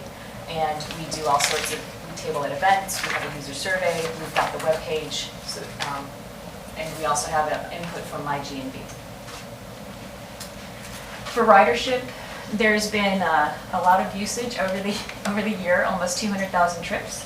So we're intrigued to see that the use of the devices was pretty successful from our perspective. Game days, there's a spike in usage for the average amount during the day on a game day, more so than the rest of the days of the year. Some additional ridership information, origin, where the trips are starting, where the trips are going. The dark purple shows where the density is for that. Another version of that map is just added a street layer so you can see what corridors. The darker purple are showing you the corridors that are used the most for starting and ending trips. It's in the urban core with the greatest intensity around UF, which was not unexpected. Fairly uniform use during the week. No, any day are they used more, but they are used mostly between 3 p.m. and 8 p.m. with no rides after the 10 p.m. curfew. For a safety perspective, all the vendors have education plans, there's app information, there's the curfew, they have to present an age or ID to verify their age. There's slow ride and no ride zones, and of course there's the regular coordination with everyone to make sure that safety is an ongoing and open conversation, and it's very much the focus of the program. Over the course of the year, there's been 17 known crashes. Most resulted in no injury or a non-severe injury. 7 were reported by the police, 10 were vendor reported. So we were pretty pleased with the fact that that came out to about 9 trips per 100,000, or 9 per 100,000 trips. We also focused on parking management. So the university had created zones on campus. We waited till we had some data to inform where we should put the parking, where people were dropping and picking up the devices or the demand was. So we have some in some of our parks. We have some co-located with our transit stops, as well as some on street. We've identified some other locations that we'll be implementing over the coming months as well, so that we're repurposing some parking spaces on street, and then we're also carving out areas wherever we can, where we see the devices getting used the most. And that's the really brief update on that. Thank you, thank you. Any questions from the commission on the e-scooters, the micromobility? Go ahead. Thank you, Mayor. So the age verification is of 18 years old? Yes. Okay, so you could drive a massive truck, but you're not allowed to rent a scooter, is that correct? That is per the permit. Yeah. I think that's something for us to consider, that, I mean, people can drive massive Ford F-350, but they're not able to drive or rent a 60-pound scooter. So I think we should look at the verification of lowering that down to at least 16 years old. We've seen it's gotten a lot of use. And I've seen a lot of using it too, probably illegally using it. I don't know how they're doing, but they're using some over the counter like that. But there's a demand for it. Yet we're stopping people who don't have other ability to use other vehicles. I'd like to go to slide 11, where it goes to the time of use. Yeah, so on the bottom there, what you see, the 9 o'clock hour is still a heavily used hour, and then it dropped off right there at 10 o'clock. That's because we don't allow it after that time. For example, for myself, I was downtown without a car, was at dinner, wanted to head home around 10 o'clock. I wasn't able to do that. The buses aren't running at that time to go to where I live. So I had to, I took an Uber. So I had to call an Uber instead, but I would much rather have done this. It would have been better for the environment, and a much nicer ride than sitting in an Uber and waiting for it. Many cities out there, I say probably the majority of cities have into the later hours, and I think this map shows that there's a strong demand for it moving past 10 o'clock. So I hope those are two changes that we can consider. This is a pilot, and this is kind of where we're supposed to be, is what changes do we think we should make? That was kind of the beginning of the pilot, was make it small and then kind of look at where should we expand based on usage. I hope it's okay to expand on. Thank you, Mayor. Thanks. And real quick on the under 18, I was speaking with a group, some of the Summer Sling kids last summer out at Duval, and they brought, I said, what do you like? What's going on? They're like, we love the scooters. And I'm like, wait a minute. All y'all too young to ride those scooters. And I was like, how are you doing that? Like, oh, our parents just, they take their car down and they unlock them for us and they say, go have a blast, which, as a parent of a, rapidly getting older, too old for my liking, young children, for them to be able to go out and scooter up to the pool or, go hit the corner store for, some M&Ms. Parents are going to do that, so I don't know how. I guess sometimes I'm just naive. I'm like, well, you're not allowed to have a credit card. How can you possibly written this thing in the card?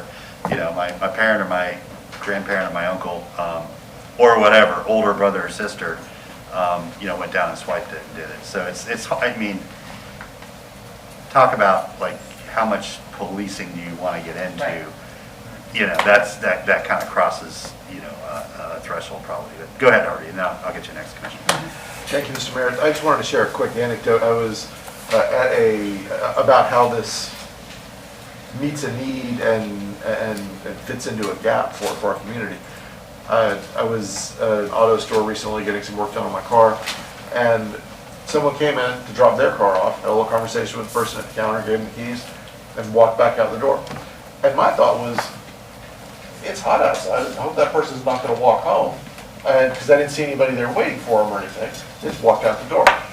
About 3 minutes later, she came by on a scooter.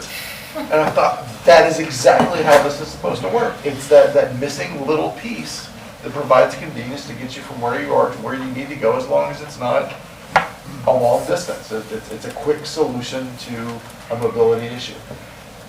The light bulb went on over my head that said, this is how that's supposed to work. And I see little things like that happening more and more often around town, that this just fits in and fills in the gaps. I love seeing that stuff. Thank you. Commissioner Duncan Walker. Thank you, Mr. Mayor. To your point, and then I have a question for Ms. McCready. Right on the corner that is just near the Clarence R. Kelly Center, right there at Gardenia on 8th Avenue, there are a number of the e-scooters and the new ones that you can ride. And boy, do the kids have a grand old time. Right, and part of it, I do believe, was because there was, particularly when they were new, this idea that it is a recreational thing. So some people did not grasp or, frankly, just didn't view it as something that was designed to be something for transportation, but they saw it as something that, wow, this is a fun thing. And so if I have access to mom or big brother's card, I can go and have a good time recreationally. So I am kind of curious as to what currently happens. I do want to make sure, kids are having a good time, they're having fun, and we want to make sure everybody is safe and within the rules. What currently happens if that's seen? My understanding was Chief Jones, when the program started, had said that they would not be pulling people over on a scooter. Okay, Madam, or is it okay if I ask the current chief if he can speak to what he sees? Sure. Okay. Chief Scott, because it's such a frequent occurrence, I just want to make sure that we're not it would make me come back to what you just said, Commissioner Hayes Santos, because what I don't want to see are people being penalized for something that, you know, is being used in a particular way, particularly if they don't either understand or share the belief that this is supposed to be intended in a certain way. As far as the out pulling folks over that are underage, that's not happening at the high level, no. At a high level? Yeah, we may occasionally do it, but I don't see the documentation to say that we're doing that. That's not an item that's high on the enforcement list for them. To your knowledge, Chief, when someone has been stopped, is it just that, hey, you know, the age range is this? Yeah, when there's someone that's obvious, you know, like you have a little 11 or 12-year-old, but in general, we haven't been doing that.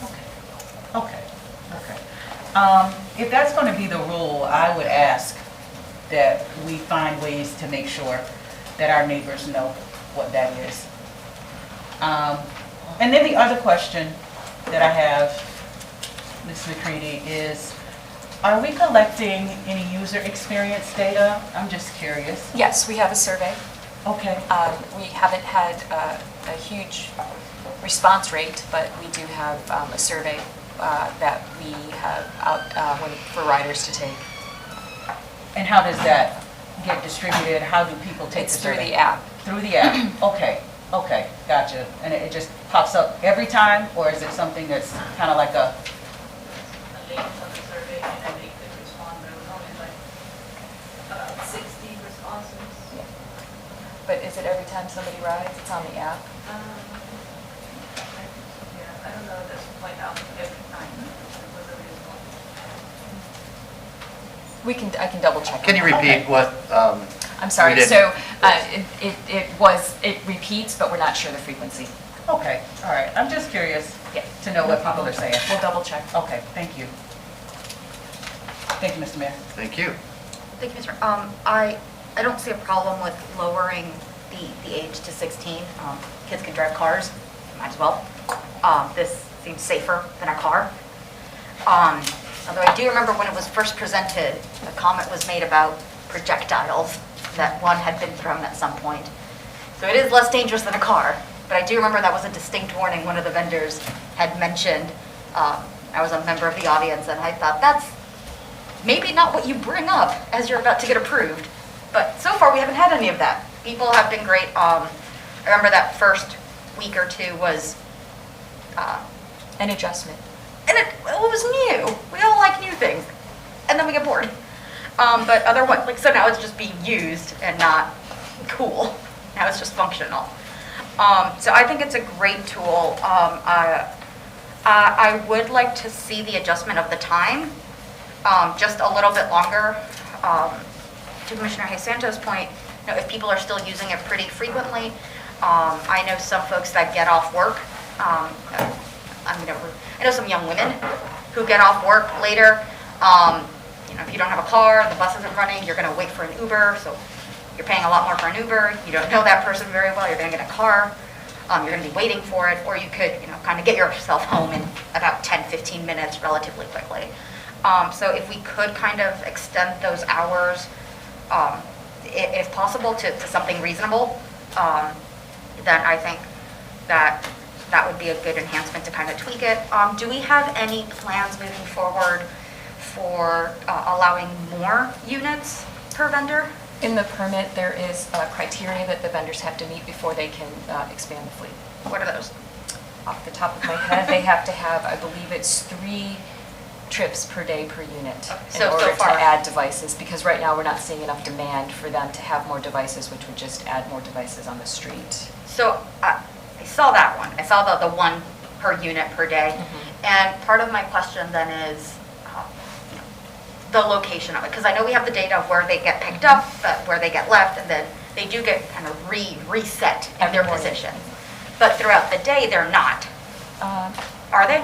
Throughout the day, they're reset back to where they are? So if I take it at like 8 a.m., I drop it somewhere near campus, it's going to get put back where I got it? Not necessarily, no. It's their dockless, so they're just they're distributed across the city based on where the vendors are seeing the use. Okay. Okay. Part of me wonders, and it's a math question, right? It's a logistics and math question of if we put them somewhere, are they getting more use because they're there? And are we getting less use because they aren't being put somewhere? So if we put them somewhere else, would there be an explosion of use?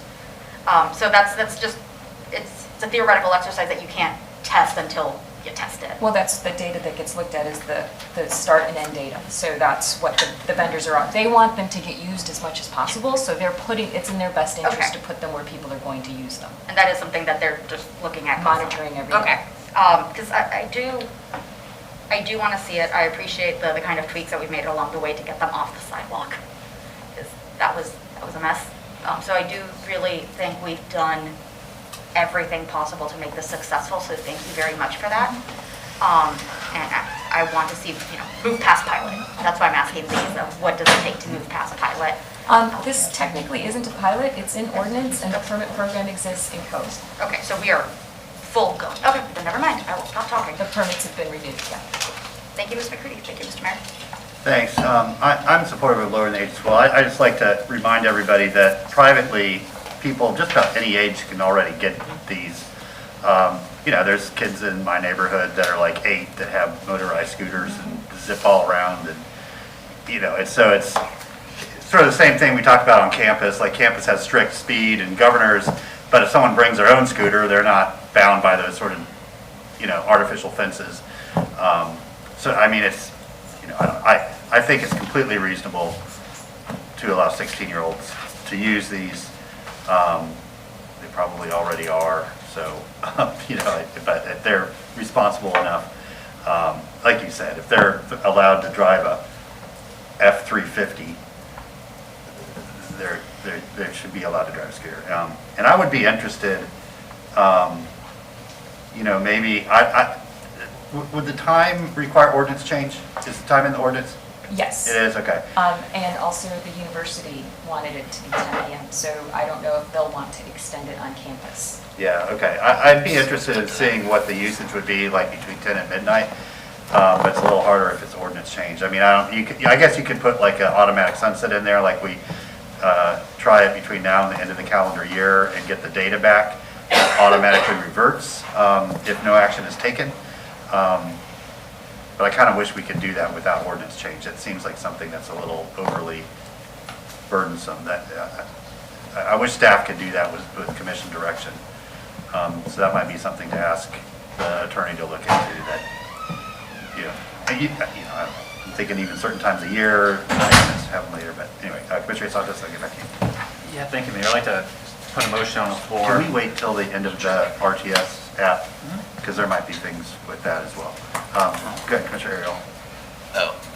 Well, I was also going to make a motion. Yeah, let's get the other half of the presentation. I just wanted to, throw my support in for getting rid of the curfew. I think that, our intentions were really good to have a sort of rules of the road for a new introduction to the city. But what we're seeing from the data is that people are using this all the time because people have to go to work at different times. People have to get back from work. And sometimes that's 2 or 3 or 4 in the morning. And I don't want to restrict people based on what our conception of a work day looks like. And they're using it every day of the week. So I also would like to see the age reduced either to 16 or 15 because I think that it's a safer way to get around than some of the other options that younger folks are sometimes left with. Okay. So Mr. Creedy, go ahead and we'll do the RTS app update and then we'll see where we are. All right. Commission directed us to come up with something different, and we're taking a two-pronged approach to launch a different transit app. We have concurrent options going forward where we can piggyback on the UF app, and we are also issuing an RFP to develop a new app. And what that looks like is UF currently is vetting 4 different app vendors this month to replace their current app on campus that expires in December. The UF has confirmed with the vendors the capability to expand their app service to include RTS. They are in the midst of their procurement process right now. They expect to select a vendor begin in the next couple weeks. And then at that point, RTS would be able to speak with the vendor directly to explore adding the RTS services to their app and piggybacking onto the UF contract. UF will also consider funding the ongoing cost of operating the RTS app if that is something that we're able to work out with the vendor.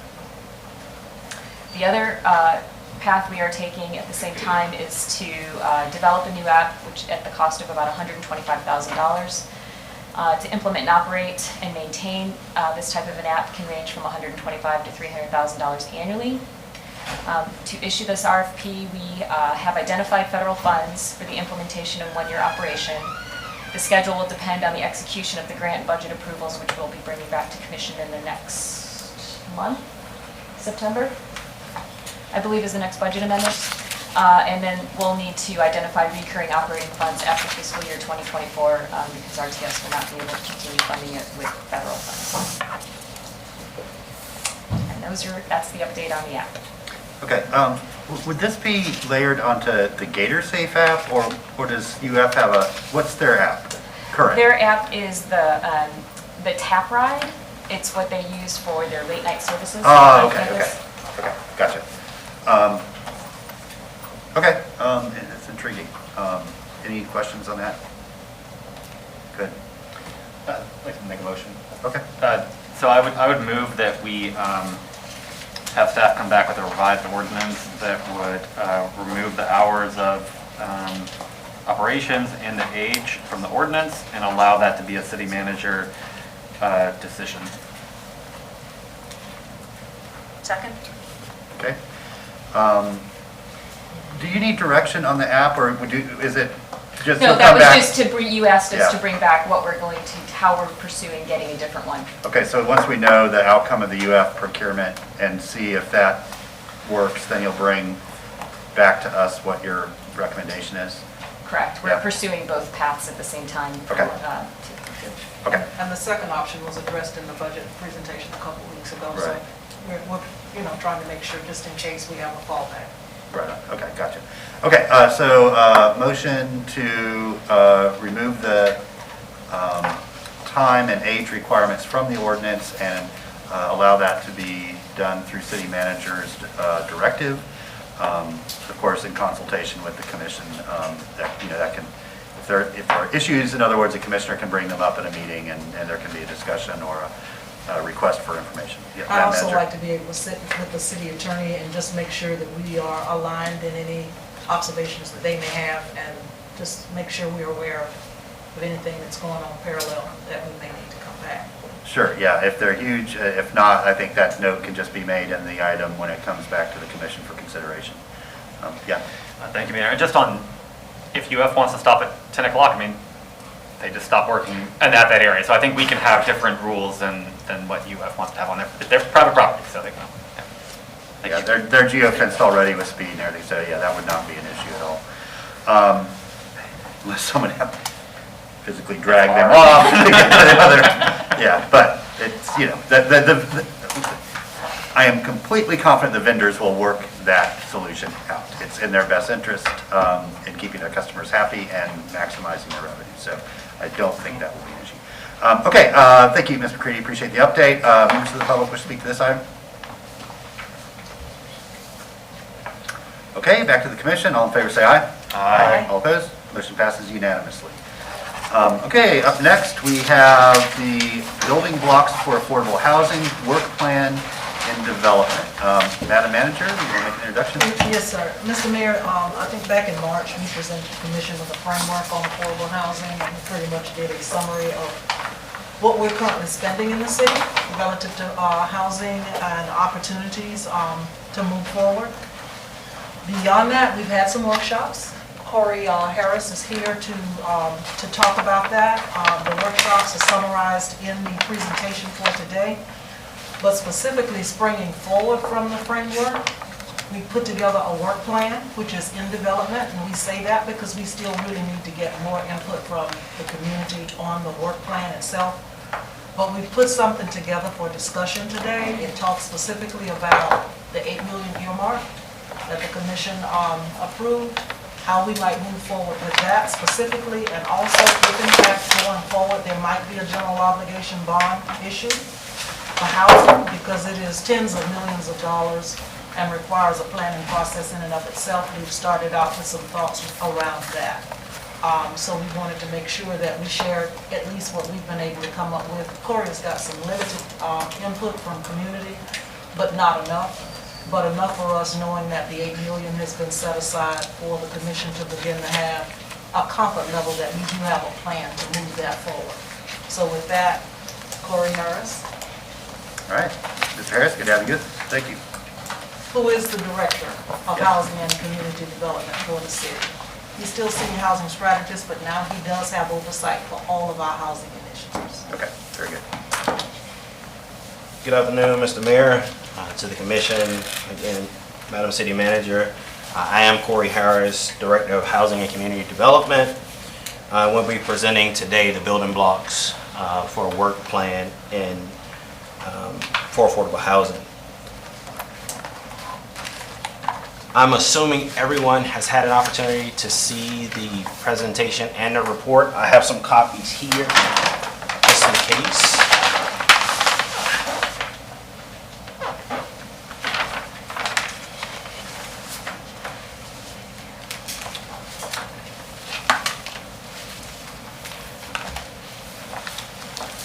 So as the city manager mentioned, the affordable housing framework was presented on March 17th of 2022, and it highlighted some of the areas that I'll speak on just very briefly. It defined key terms. It talked about the national, state, and housing, local housing market data. It talked about national trends, provided some context around affordable housing in the city of Gainesville by location.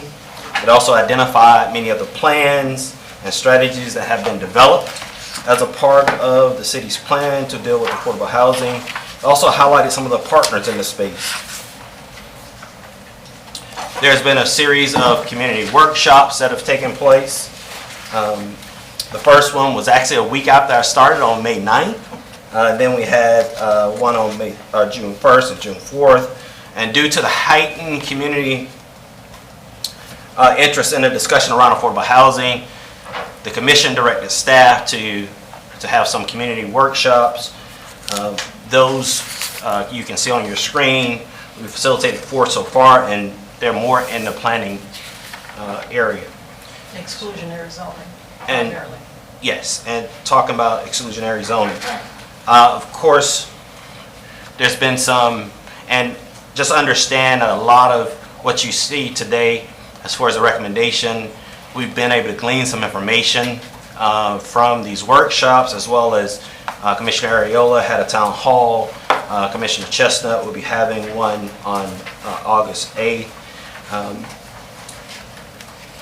As we move forward, here's some of the highlights, some of the key themes from the workshops.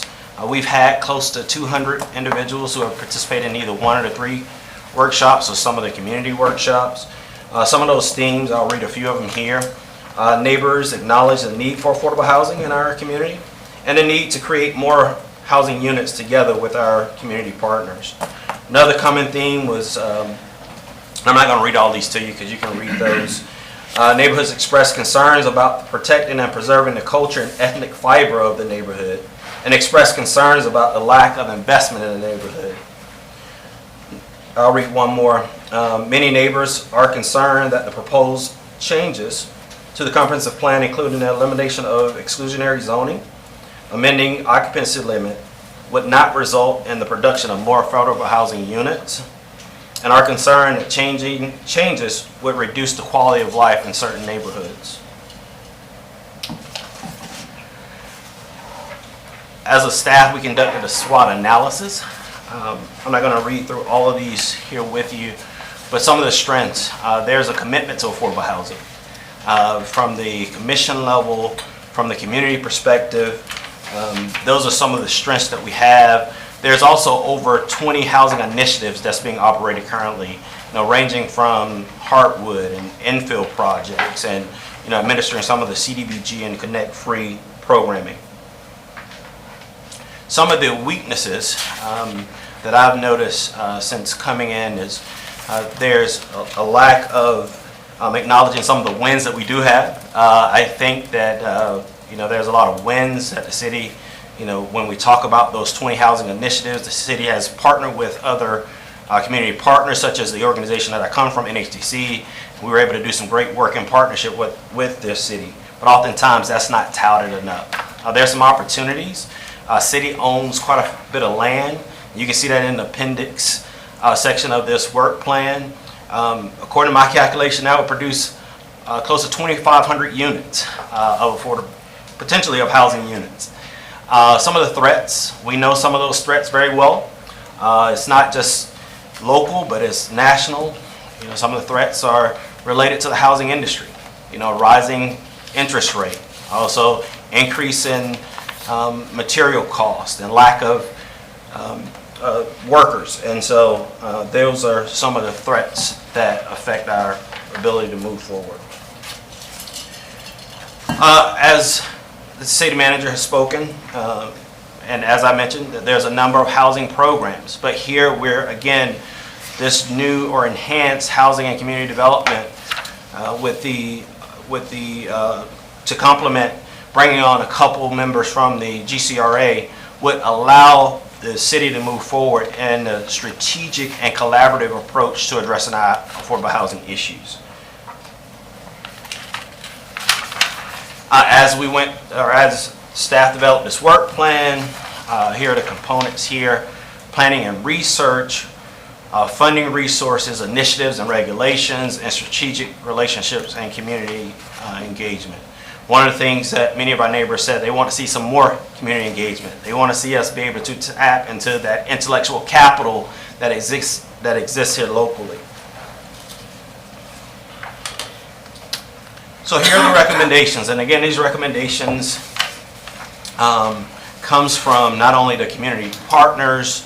I've had an opportunity to speak with some of our neighbors individually, and I want to thank them publicly for giving of their time to help me or to help staff put this recommendations forward. Also, information that we've gotten from the town hall meetings as well as those community meetings.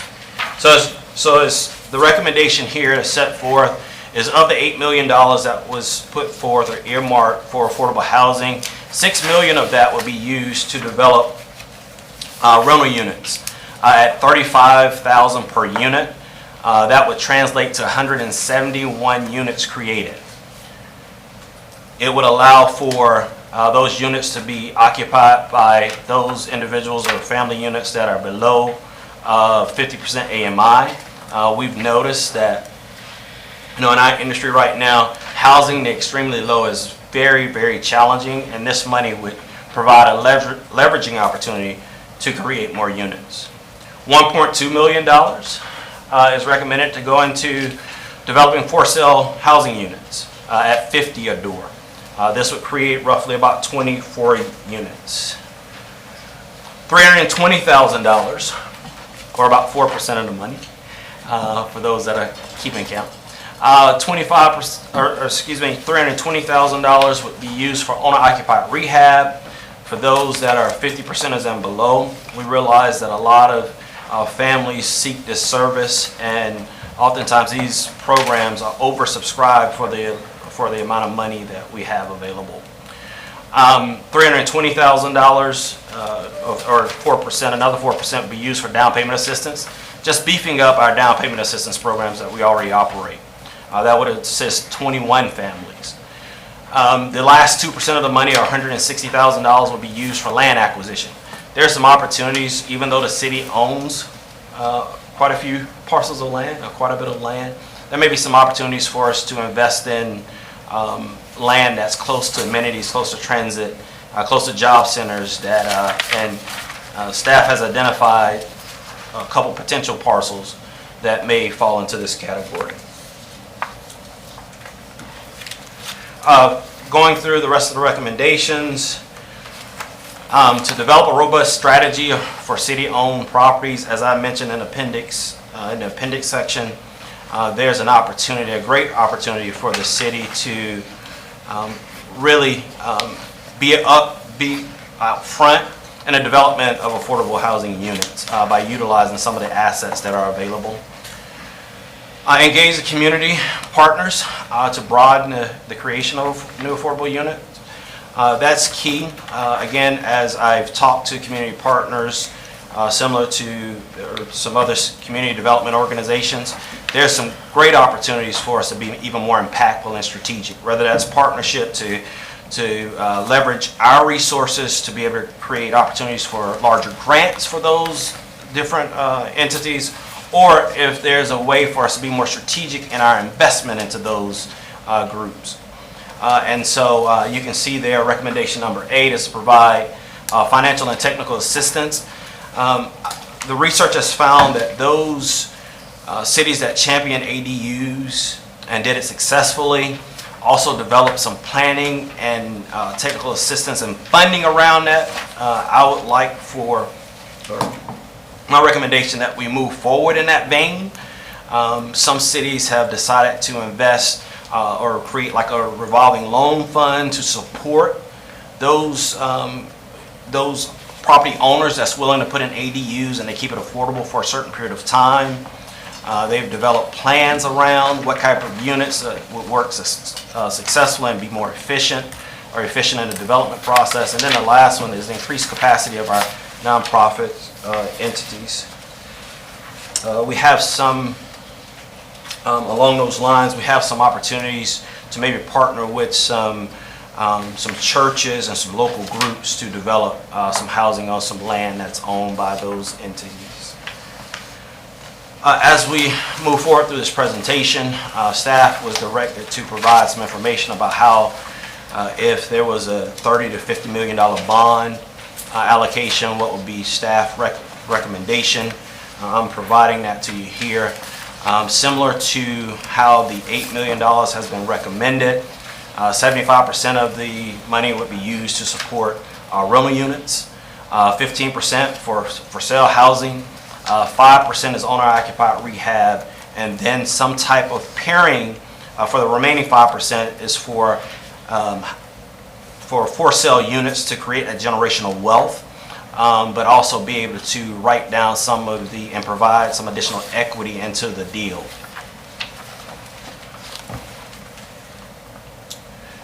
As you look through the impact of what a $25 to $50 million bond would bring, you see, ranging from 611 units being created, assisting 108 families, to $35 million bond, 855 units created.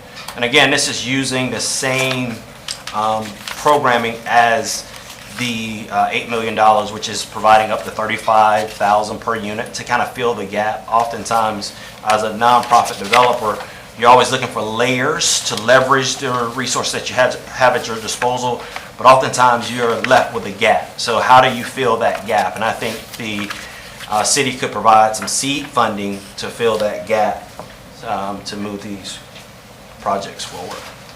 And then here's the scenario for $40 to $50 million.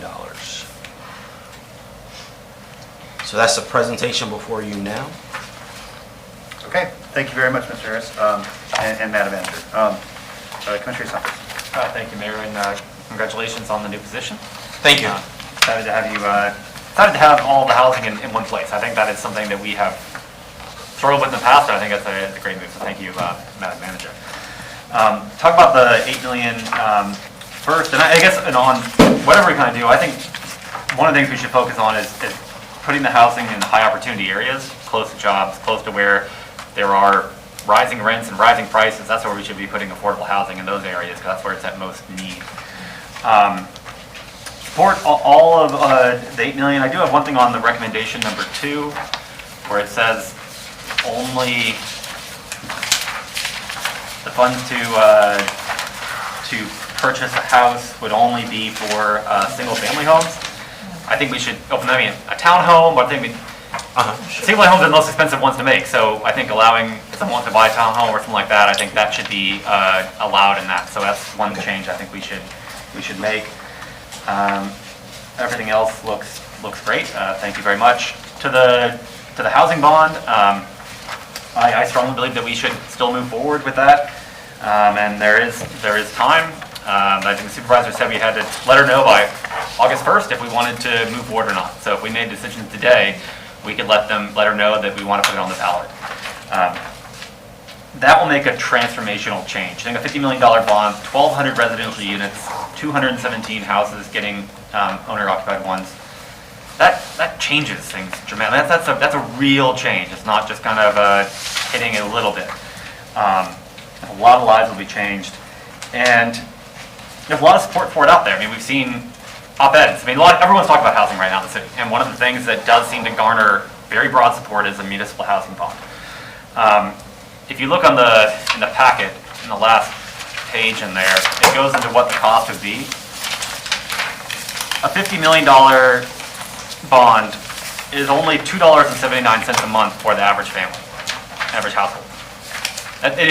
There's money to different people. That's not that significant for that many people that we can change their lives and get housing ability. I think we talk about what we can do. There are short-term solutions, there are medium-term solutions. This is a relatively short-term solution for us to be able to address it. And for $2.79 a month, I think it would pass with flying colors when it goes to the voters. People want us to create housing. This is how we do it. We have to provide the funding. There's time to get on the ballot. I don't think it will affect the wild places because everyone's talking about housing. Everyone wants us to do something. This is something that we can do to make it work. So I hope that we can move forward on that and change close to 1,400 people's lives by placing on the ballot in November and letting our voters decide. Thank you, Mayor. Thank you. Actually, it's not 1,400 homes, which is probably looking at 3,000 to 4,000 people's lives being changed at the very minimum. Thank you. Thank you. Commissioner Ward. Thank you, Mr. Mayor. So thank you and congratulations. I'm really glad that you're on board and that we have a director to build a more robust housing program than we have had in the past.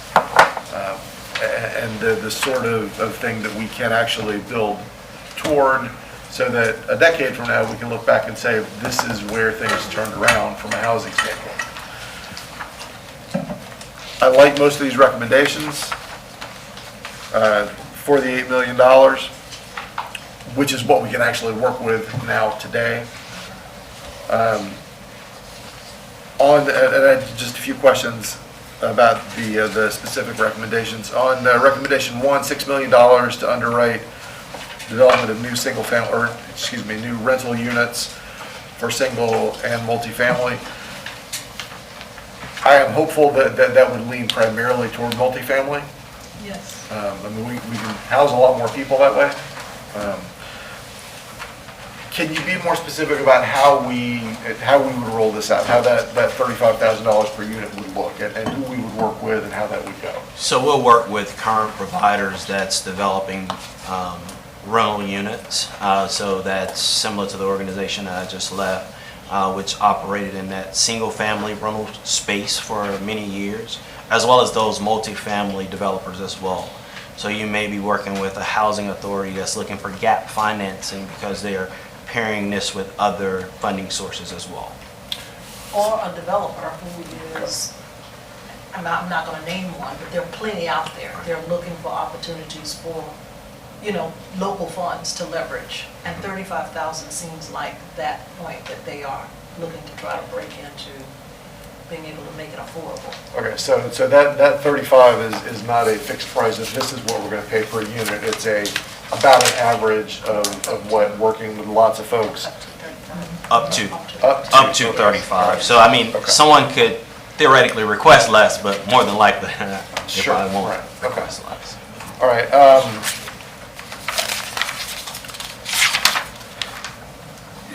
There's I'm guessing a smaller group of developers that we could work with and partners to work with on recommendation 2, $1.2 million at $50,000 apiece for single-family homes to be sold. What that sounds like to me is probably, and I see folks from Habitat here in the back, that sounds like a Habitat sort of thing primarily, not exclusively certainly, but I'm guessing that's where that would mostly be pointed. maybe some for-profit developers out there interested in that, but I think you're primarily looking at nonprofits who are going to be working in that. And tell me if I'm wrong here, I don't want to. Yeah, I agree. You know, your habitats, your NHDCs, your housing authorities, all these entities are developing for sale units. And so I would imagine they would all want to subscribe to these dollars. Now I will tell you that I would like it even more if we were putting that 1.2 back into number one. But I also recognize that there is a use for homes for sale too, and that there is a place for that. I feel like the biggest need in the community is for those rental opportunities. But I'm not supportive of this. I just would like to see more of it in rental, honestly. If I might just add, Please. the community land trust, the $1 million that has already been earmarked for it, you may have some later discussion on it, but there is a need for probably additional money beyond Okay. that $1 million to actually help them to create more units. So that could roll into. It's a possibility. Right, okay. I'm not saying it. Okay, very good. So I really like the idea of recommendation number 3. I don't like the reality of the number of homes we're talking about there. I mean, it's just not a lot. And I wonder if we might be better taking one of these other 2 opportunities here and roll that back into that one. I'm not telling you to definitely do that, I just put it out there to think about. I would rather give you the flexibility to do that than locking in, this is absolutely what it will be. The last 2 items? Well, last 2 the items? 3 and 4, I would kind of rather roll those together into rehabilitation of existing units. But I don't want to keep you from doing this. You put a lot more, you know more about what you're talking about than I do. I just, when I see only 6 units, it makes me think, well, maybe that's not the right way to think about it. But I'm not telling you don't. Recommendation 5, it sounds like you have something specific in mind there, or, yeah, 5. Yeah, it sounds like you have something real specific there. And maybe it's not the right place to lay that out, but. Well, I know that there's an opportunity for the city to take down some property, so Okay. I'll leave it at that. Gotcha, okay. That's close Yeah, I to don't wanna give transit. anything away. Yep, got it, all right. So I like that. Number 6, I've been saying for years that this is a priority, that we really, really need to move forward on. And some of that is some big pieces of land that are real obvious, and some of those are not. Some of them are individual units. We need a plan for how we work with that property that we've been land banking over the years. We've been slowly moving some of them out. And for the people who have received those properties and had homes built there, it's a life change. It's great. But it has been very, very slow moving forward. And I really hope that we can get a robust strategy for how we do things with land that the city owns. Because the land that we just own and don't have a plan for is not doing anybody any good. Nobody's living on it legally. We're not collecting any revenue from it to do good things with. It is not helpful to anyone for us to just hold property, particularly at this point when we're in a crisis. Certainly, number 7 kind of rolls into everything we've already been talking about, but I do want, as we talked about a few months ago, to be real specific about our partnerships. And the more specific we are about our partnerships, the easier it can be to make things work with them. I don't want us to have to reinvent the wheel every time we do something. I would like, be very careful how I say this. Everything should be a competitive process, but we can do that competitive process once and name a partner or a few partners rather than every single lot being a new process, because that's part of what bogs us down.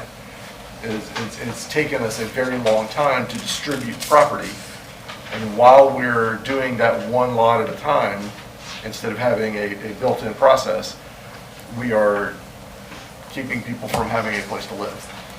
So that community partner process is something I would like to see more streamlined.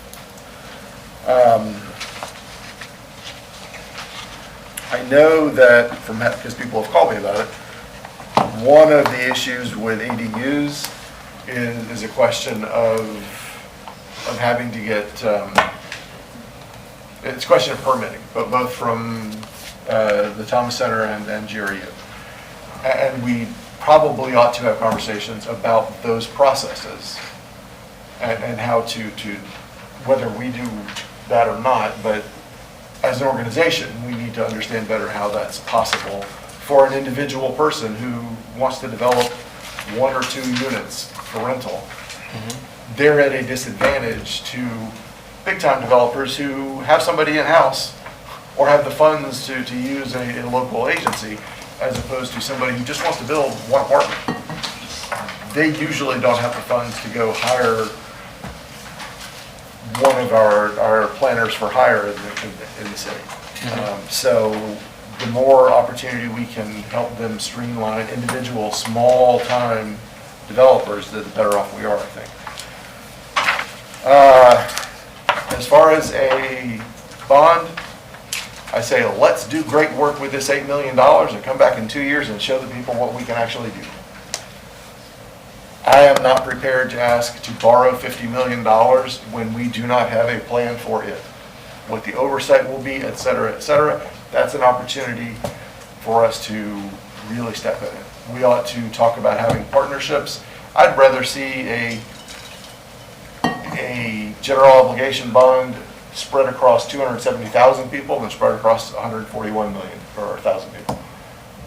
The city of Gainesville is a relatively small organization. There are very few examples of success of a city our size doing that. I know there are some, but compared to the number of cities that there are, it's a small percentage, and it's a lot of money. I do not think that there is the appetite for that borrowing on the flip of a, we'll just back of the napkin this, folks. Now, we're not going to do that. I'm not going to be a part of that. If we're going to ask for this, it's going to be, if I'm going to be a part of it, it's going to be detailed so that so we can answer people's questions about borrowing $50 million on their behalf. I think the better thing to do is show that we can be successful with the $8 million that the federal government brought back to us, and then we can lay something else out there. That's just where I am on that. Thank you so much for all of this. I really appreciate it. I can't wait to get started building housing for people. All right, thank you. Other commissioners at this time? Commissioner Chestnut? Thank you. Thank you, Mr. Harris, and Yes, ma'am. congratulations. Thank you. Could you help me? Is there a difference between ADUs and tiny houses? Yes, ma'am. There's a difference, and I'll let Andrew probably speak more to that. But there's a difference between the two since he's here. I was excited to hear the answer.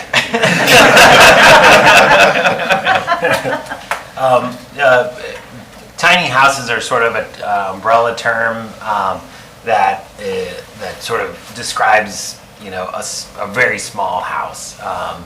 Accessory dwelling units in the city and most places, they have like specific regulations that are that limit sort of where they can be built, how big they can be. In Gainesville, it's 850 square feet. We allow both one attached to the primary structure accessory dwelling unit and a detached accessory dwelling unit. And so those have specific regulations. Tiny houses, they sort of run the gamut. We did make some changes to city code around tiny houses a few years ago with some building code flexibility. We currently don't allow tiny houses on wheels. That's another sort of popular way that tiny houses come. But yeah, they are separate. Sometimes tiny houses are used as accessory dwelling units, but the two things are not necessarily the same.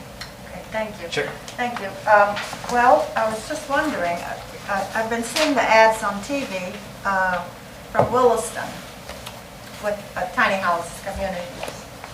And just wondering about that, if that would be something that we would have here. Potentially, yeah, we Yeah. can explore it, and if someone wanted to develop a tiny home, whether for sale or for rental, they can access these two pots of money, whether that's recommendation 1 or 2. Okay, all right, my next question is, I think part of the problem for a number of people in trying to qualify for home ownership is credit worthiness. Do you have a rigorous program to address that or to work with them? Currently, our Housing and Community Development Division provides some services around preparing individuals for home ownership, and it deals with credit, as well as we have external partners such as NHDC that does the same thing as well. Okay. Or operates similar programs. All right, now, and this question may not be for you. Okay. All right, Hardwood, there was a meeting in the community this week because right across the street from Hardwood with the $450,000 homes, there is a development, I understand, that potentially has been approved for, I think, a homeless. No. No? It was, I'm sorry, I'm sorry. Would you please I'm correct it? I'm interrupting, Mr. Mayor, is it okay if I respond? I think if you know the answer, then that's great, yeah. Yes, because I'd like to know. It's Ability Housing, and they had initially submitted an application to the Florida Housing Corporation up in Tallahassee for 9% tax credits. Okay. They weren't approved, but they kept pressing, and I think they went to the county, and they got the county to put in about $500,000 to help them to leverage housing, not for the homeless, because the initial development that they were pursuing, I think it may have had 50 units in it approximately or so for homeless families. The second development that they're pursuing is for the low to very low income, but it is not for homeless families. The initial one would have had a configuration in there that would have accommodated some homeless families. Okay. But it is a low to very low income development that is on the drawing board, and it is Ability Housing, and they have received some leverage funds from the county, and I think it's about $500,000. All right. And that developer is pursuing it, he's not backing off.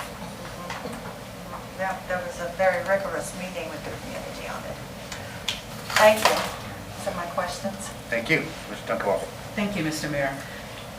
And thank you, Corey. Welcome. Thank You've you. heard me say it probably a few times before, but I'm very, very excited to have you here. Thank you for jumping right in and tackling some huge stuff in a very short amount of time.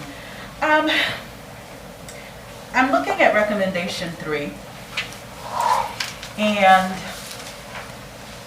respecting and appreciating what it says. My brain has gone somewhere else.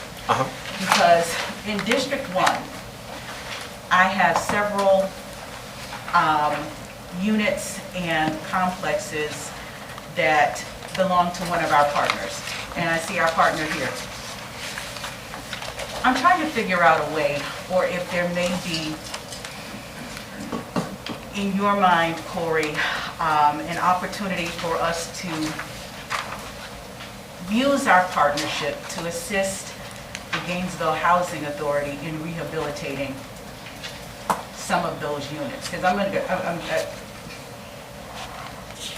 in District 1, just about every one of the complexes that are part of that organization, they're just a lot older and antiquated and broken down.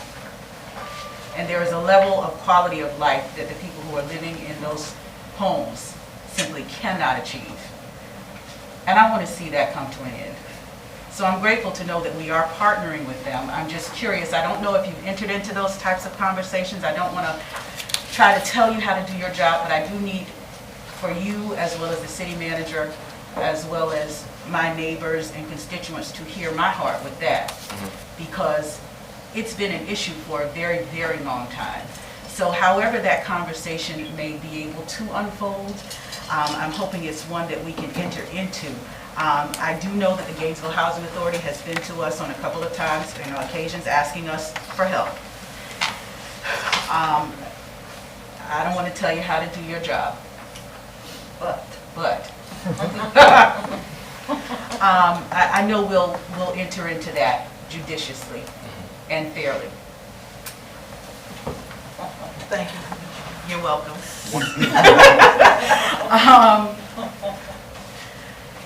I wanted to ask this question too because I'm looking at a few of our providers, and I did hear, I believe the city manager say a little earlier that there would be future opportunities for engagement. We've already done some considerable community engagement around this issue, but there will be more opportunities in the future.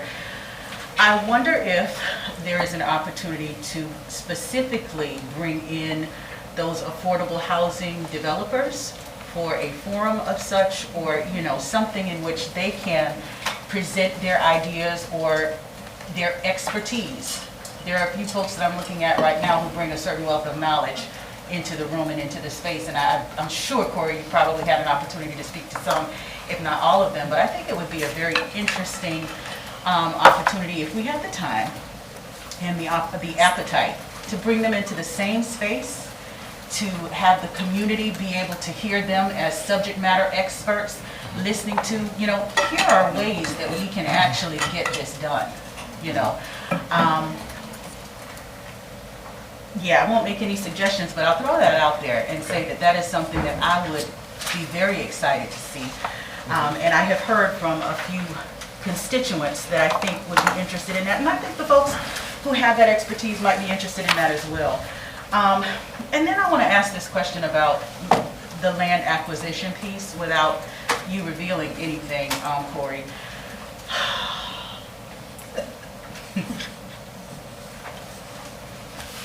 And I'm going to say this to my colleagues with the greatest respect, but knowing that I might be stepping into some delicate and sensitive area, okay? When I look at Gainesville and how it is growing, it is very clear and very obvious who the major players are. And I'm curious if we have had the kind of conversation, or if we have the appetite to have the kind of conversation that I believe we should be having with those major players, so that there's land left when we start talking about acquiring stuff.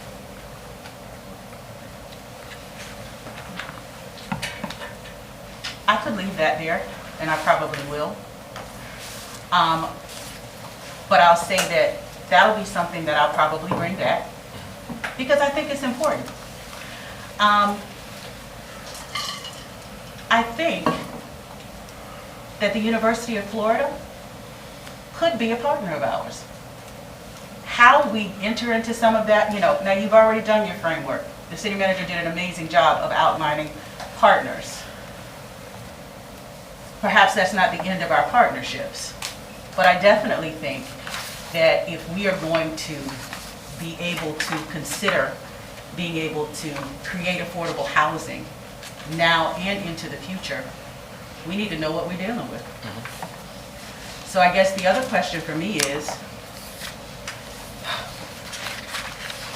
have we, and I guess I'm asking this to my colleagues, not just to staff, quantified what our affordable housing needs are over the next 20 or 30 years? Have we looked that deeply? Because I'll tell you, living where I live, those are my concerns. Because the disparities have existed for a long time. I know I said a lot. But I think that those are the things that guide the work. They guide the policy, and they probably should guide how we spend our money. So, Corey, this plan, these expenditures are designed to just, boom, this is what we have, this is, I see. And based on the need, the impact is good. Yes. But it's kind of a drop in the bucket. For sure. Yeah. For sure.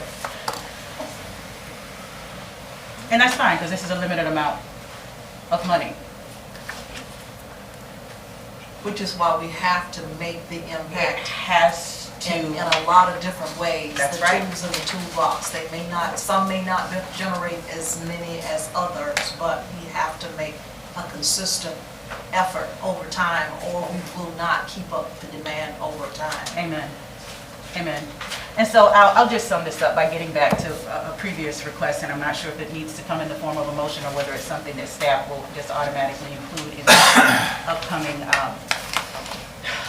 opportunities for engagement. I really do think that we might even be able to begin to have that discussion or hear some ideas from the providers of affordable housing in a forum. I would love to hear what they would have to say in that regard.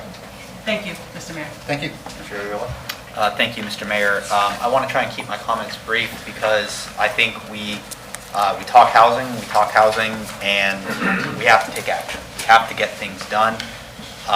Mr. Harris, this report is extraordinary. It is a path forward for this commission, for the next commission. I truly commend this work. This is groundbreaking.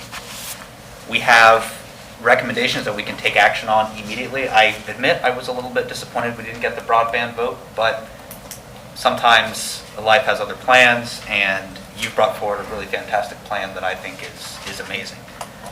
Now, I do want to push the envelope a little bit more because, as it was just said by the city manager, drop in the bucket. We need real resources over a long period of time. And we also have to, I'll wait for my other comment for the commissioner to come back because I want to directly address the issue of land because it is a huge component.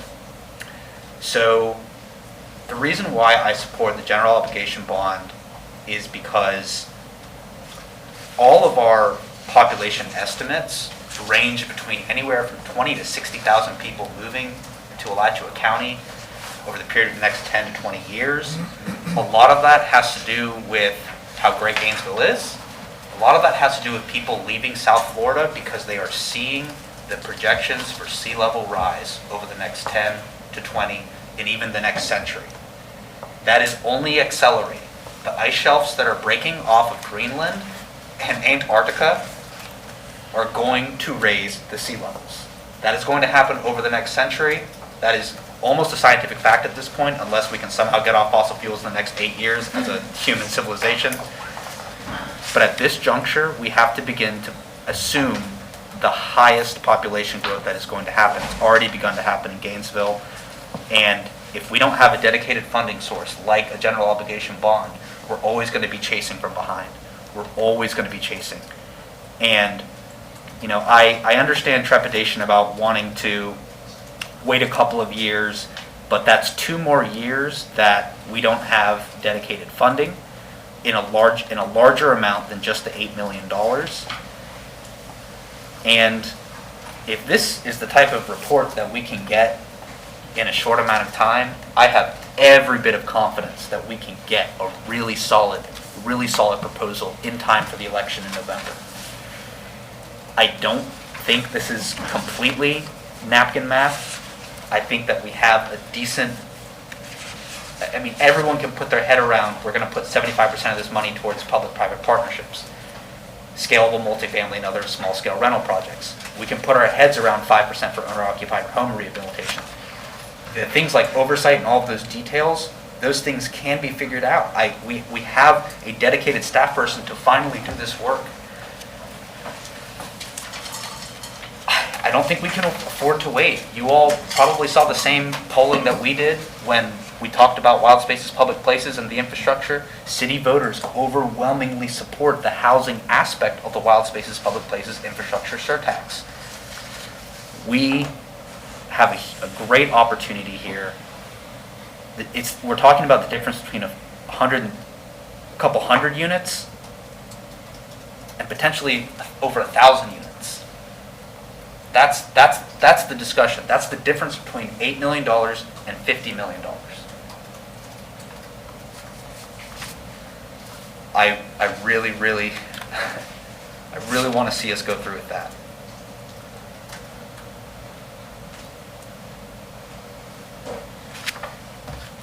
My next point, we'll have to wait until Commissioner Duncan Walker returns, because I want her to hear it. But I would like for us to include the general obligation bond in our housing plans. And so what I'd like to do is I would like to accept these staff recommendations and ask staff to notify the county that we want to put a general obligation bond on the ballot. Second. Okay. $50 million. Did you want to? Yes, Mr. Mayor. Thank you, Mr. Harrison. Congrats. I'll be the last one, I guess. Congrats. Question, with the restructuring, how many people would be in your department? Right now, I think that's about 10. For all of our programs, including Yes. GCRA, everything that falls into that?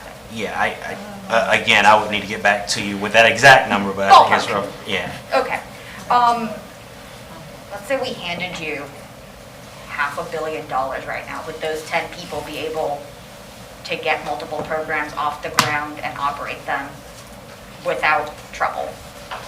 Without evaluating where we are, again, I'm 2 months into my position here without doing more of a thorough evaluation. That was an unfair question. That just happened 2 days ago.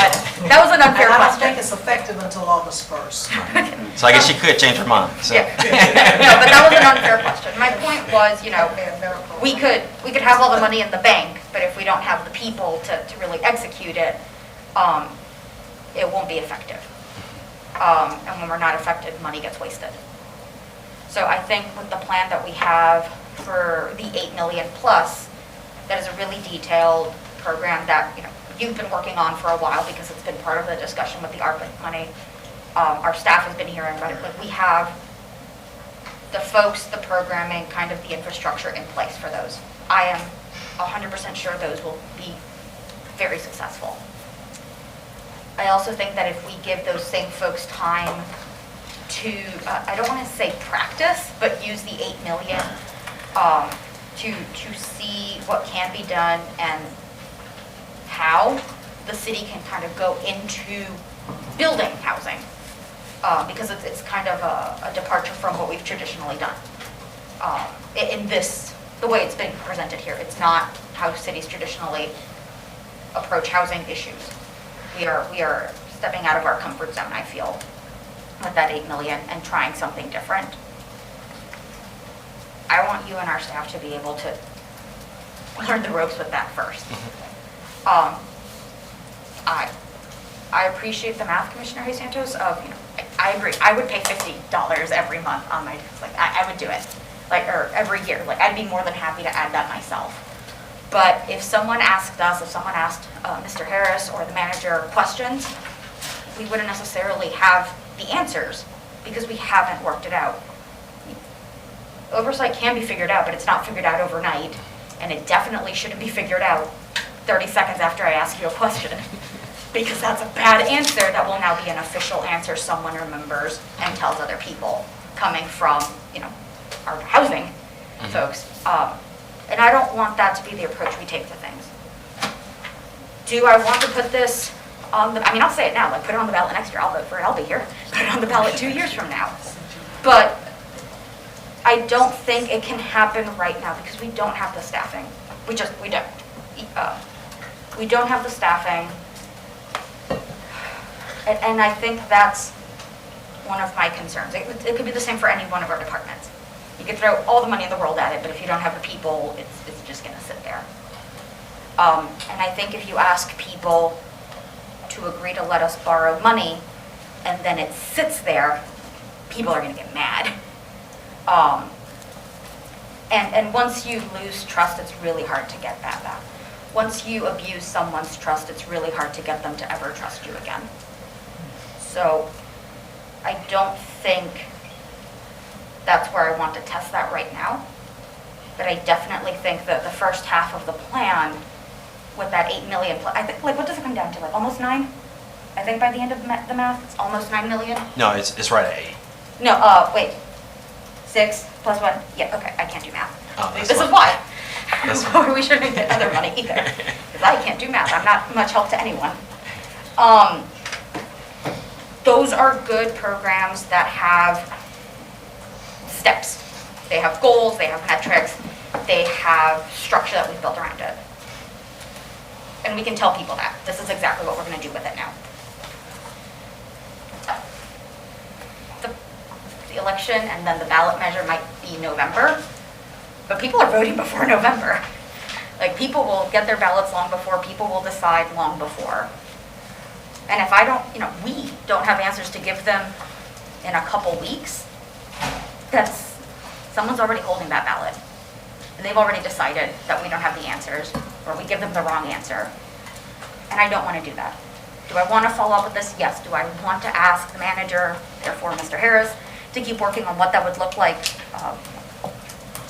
the actual oversight and mechanisms of what we could do with that money in greater detail? I would love to see that.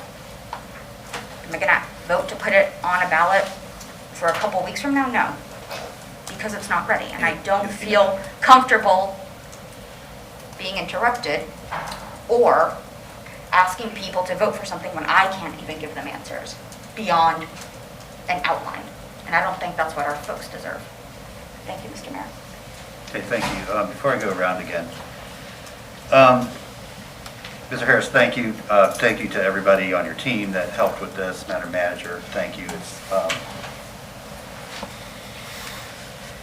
This was a challenging ask in a short period of time with a lot of urgency, and I want to let you know that I appreciate what had to go into getting this to us today.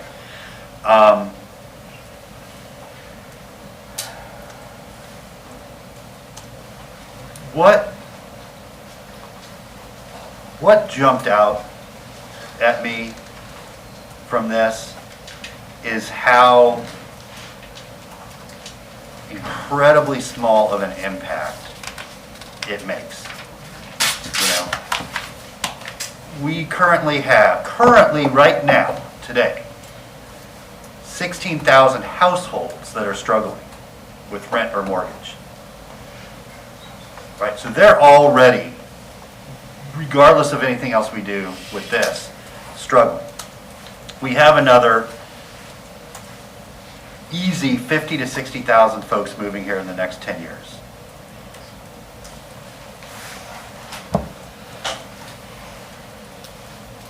This will help 203 homes.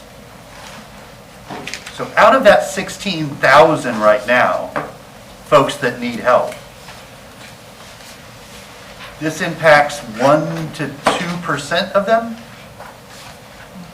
right? Blow that out to 50 to 60,000 over the next decade, it's minuscule. And that's $8 million. That's a lot of money, and it's one time, right? Do something with it. Gonna help some folks. That's important. But it doesn't get close to solving the structural and systemic problems that we have with housing, right? So we've got to keep our eye on that bigger challenge. Now, if I'm not mistaken, Madam Manager, and I don't know if there's an exception for housing money or not, but It's not prayer time. I'm on the clock.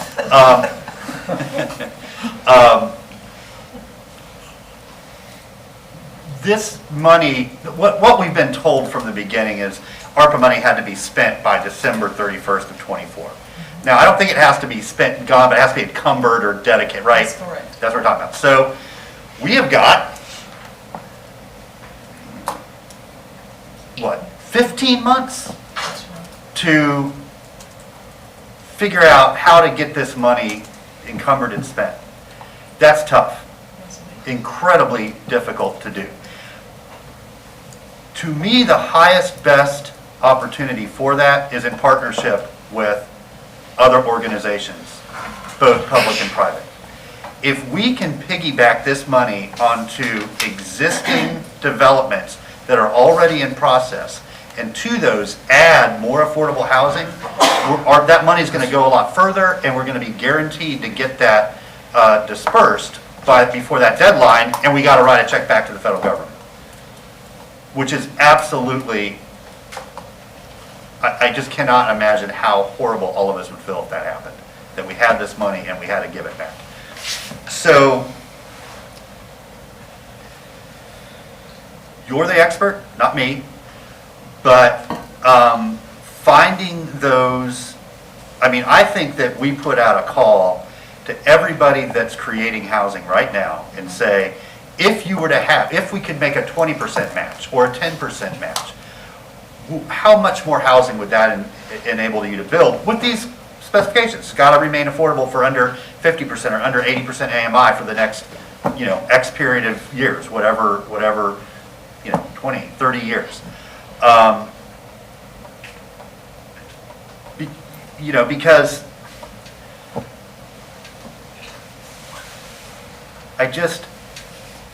helping 203 families, while important,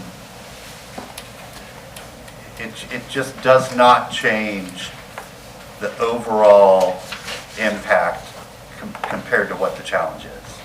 It's just so small. And I will say it's everything that we're going to have from staff and with these resources to do within that 15-month time period, which, Commissioner Hayes Santos, I'm not going to support putting a bond on the ballot. I will absolutely, we on, what is it, January 4th? Somebody's got to know. When we're promoted back up to citizen.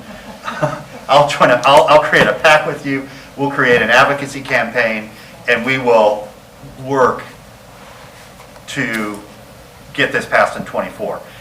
Because even if we were start to getting that money, this is such a challenge right now that just putting more money on top of that, they're not going to get to. And I think we can get to a point in January of '25 where, as that money starts coming in, it could immediately and incredibly impactfully start cutting in and reaching those numbers you have. So, this to me needs to be the focus, and how can we get that 203 number higher?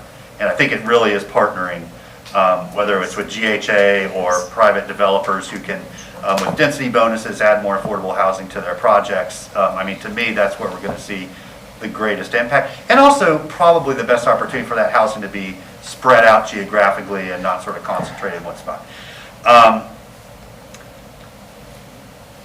I do, and Andrew, this maybe is a question for you. I know other cities have sort of created maybe 3 or 4 pre-approved, if you will, plans for ADUs. And so somebody coming in, if they're willing to choose from those, it can say, yeah, we already know these meet code, and are, as long as you have the space and the setback, because that's some of the, I think, for many people that would like to have an ADU on their property, the idea of like going and contracting with an architect, going through that whole process is really intimidating and maybe financially unfeasible unless they know it's going to, be approved in the end. And I know Madison, Wisconsin too offers, it's a $20,000, I think, to help subsidize people if they choose to put ADUs in their yards, like a down payment assistance kind of, but for developing an ADU. But is that something y'all have had an internal discussion about? Are there barriers? I'm sure there are barriers, but have you identified their barriers? Are they high? Or is there a way that we could move that forward as a commission, or I don't know. We have not had that discussion. I think that would be a real benefit to folks that just they're not developers, right? They own a house with extra yard space, and they just, don't know what to do next. Absolutely, and we have had actually internal discussions. Mr. Harris and I have talked about it. We've talked about it.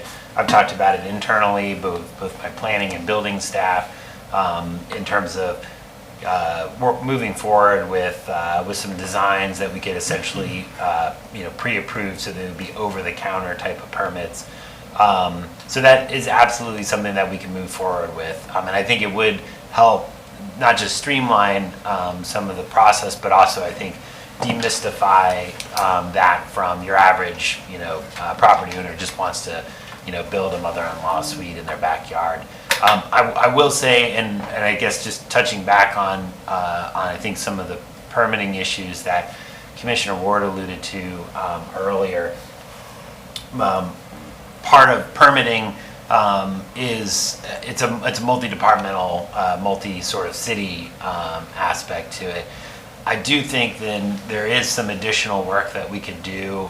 We did, when the ordinance passed a few years ago, we did, gather everybody under the tent and said, this is how we're going to permit. And we have been largely successful in keeping new accessory dwelling unit permits done through a building permit, not requiring, civil drawings, essentially a site plan, for instance.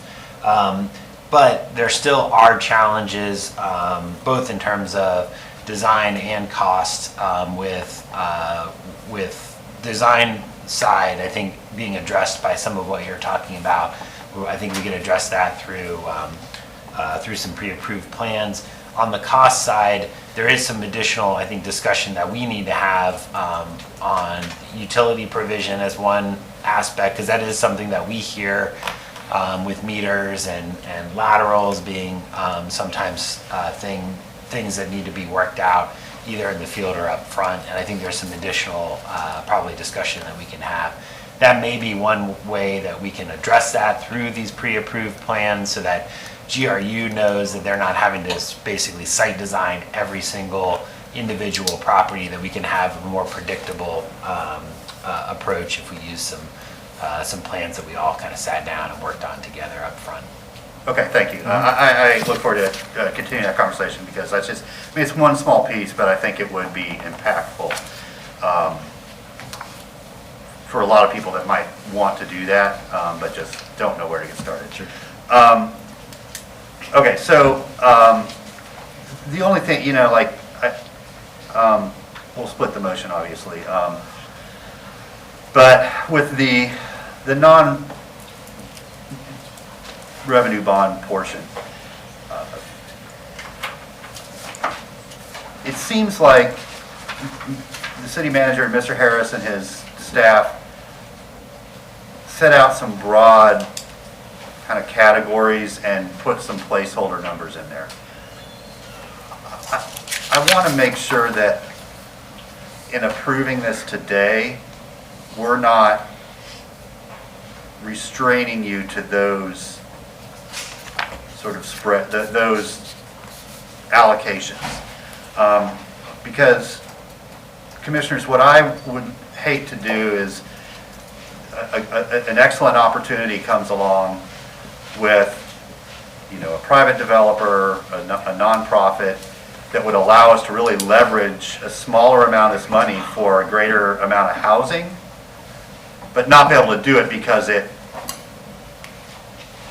we were already over the allocation, or, The other thing I would really hope that we could do is, this money needs to be focused on people below 80% AMI. There are other things we're going to talk about, including later this week, or next week, about the sort of missing middle and middle income and, non-subsidized housing. This should be, to me, fully directed towards folks that can only find a place to live with some help, so that under AMI, under 80% AMI. Most of it seems to be focused, especially that category 1, but, for all of them, I think if the commission makes that explicit, like that's the intent of this money, of public money, to help the low and very low income, extremely low income neighbors. And that, I think, would give staff the flexibility they need when they can find those opportunities, whether it's with the land trust or GHA or, great. So I was talking with the awesome folks at the Gainesville Opportunity Center. If you're not familiar with them, they serve a lot of our neighbors that have mental disabilities or serious mental health issues, and a lot of them can only live independently with significant help, but they can. But it's hard to find housing that's appropriate for them. So they're interested in moving into the housing space. So, how can we help folks like that that don't have a lot of other options? So that, and I haven't heard anything at this table that diverges from that, but the more explicit we can make that today, I think that helps staff really focus their efforts with this limited amount of money. Okay, back around the table, in the order I saw them, just kind of goes clockwise here, so Commissioner Santos, go ahead. Thank you, Mayor. Towards the 80% AMI, I think they all have that already on there. Okay, I just wanted to miss one. Yes, I think it's already on there. Great. I'd like to make a couple friendly amendments to the motion if you're good. So the first one is I think we should try to prioritize the affordable housing in high opportunity areas, kind of putting that as a goal of it. I know.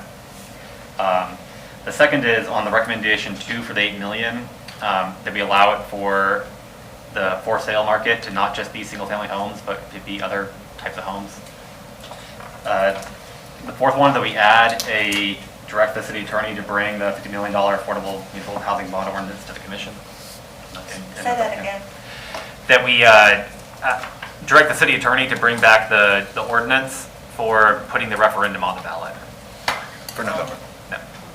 I'm just gonna place on there, just so we all know before the vote takes place, the timing around that. It may be an issue, but I just want to make sure we at least flesh that out before that motion is carried. Well, we'll see let's just take one step at a time. If that portion passes today, Okay, I think the attorney will need to call the supervisor this afternoon. okay. If it doesn't pass, then it's a moot point. That's right. My recollection was she said she had to have the ballot language by July 31st. I've sent her an email just confirming that, whether it was just the intent to have an item. Yeah. I mean, I think they're We'll hold tight. balancing out space in there. It's just really the I understand. yeah.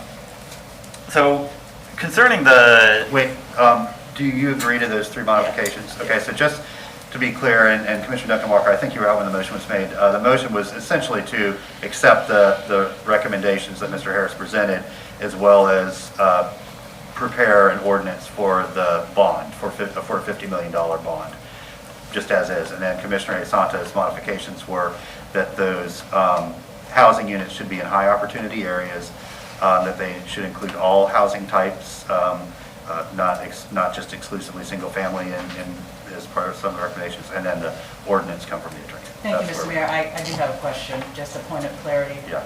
What is Commissioner's definition of high opportunity area, just for me to be clear? What is a high opportunity area? I think those are kind of set by the federal. There is a government. federal definition. It's access to schools, jobs, grocery, parks, Okay. that sort of Thank thing. you. So Mainly- by federal definition. Yeah, Okay. mainly my goals, those are areas that are seeing prices, or already seeing high prices. So that's where we need to put affordable housing, is areas which are seeing already high prices. Okay. So, Thank you. So to the municipal bond, I mean, yes, it would be in November, the ballots would be in October. To the staffing issue, I mean, I heard this during the broadband as well, we don't have the staff. I would hope that we would never have the staff ready to go spend $50 million. We shouldn't. We should never have staff ready to spend massive amounts of money, because they would just be sitting there wasting. You decide to go do something, then you can go hire the staff and you go do it. That's how these large things work. You should never have staff just sitting, waiting to be able to work on these large projects. For municipal housing bond, it would go to the ballot. That gives the commission the right to go issue a bond. It doesn't issue the bond on that day. So by the time we get money, I think the earliest would be 9 months from now, probably by the time we would get money. We could also issue that at any time we want to. We don't have to issue it by a certain, like January or stuff like that, so we can get all the staffing on board. That's our plan. This is the plan. This goes into details. Same plan that's 8 million. You just make the numbers bigger. I mean, that's what the plan is. Rental housing now goes to 25 million, and it helps. Instead of helping just 171 people, it helps 1,200 people.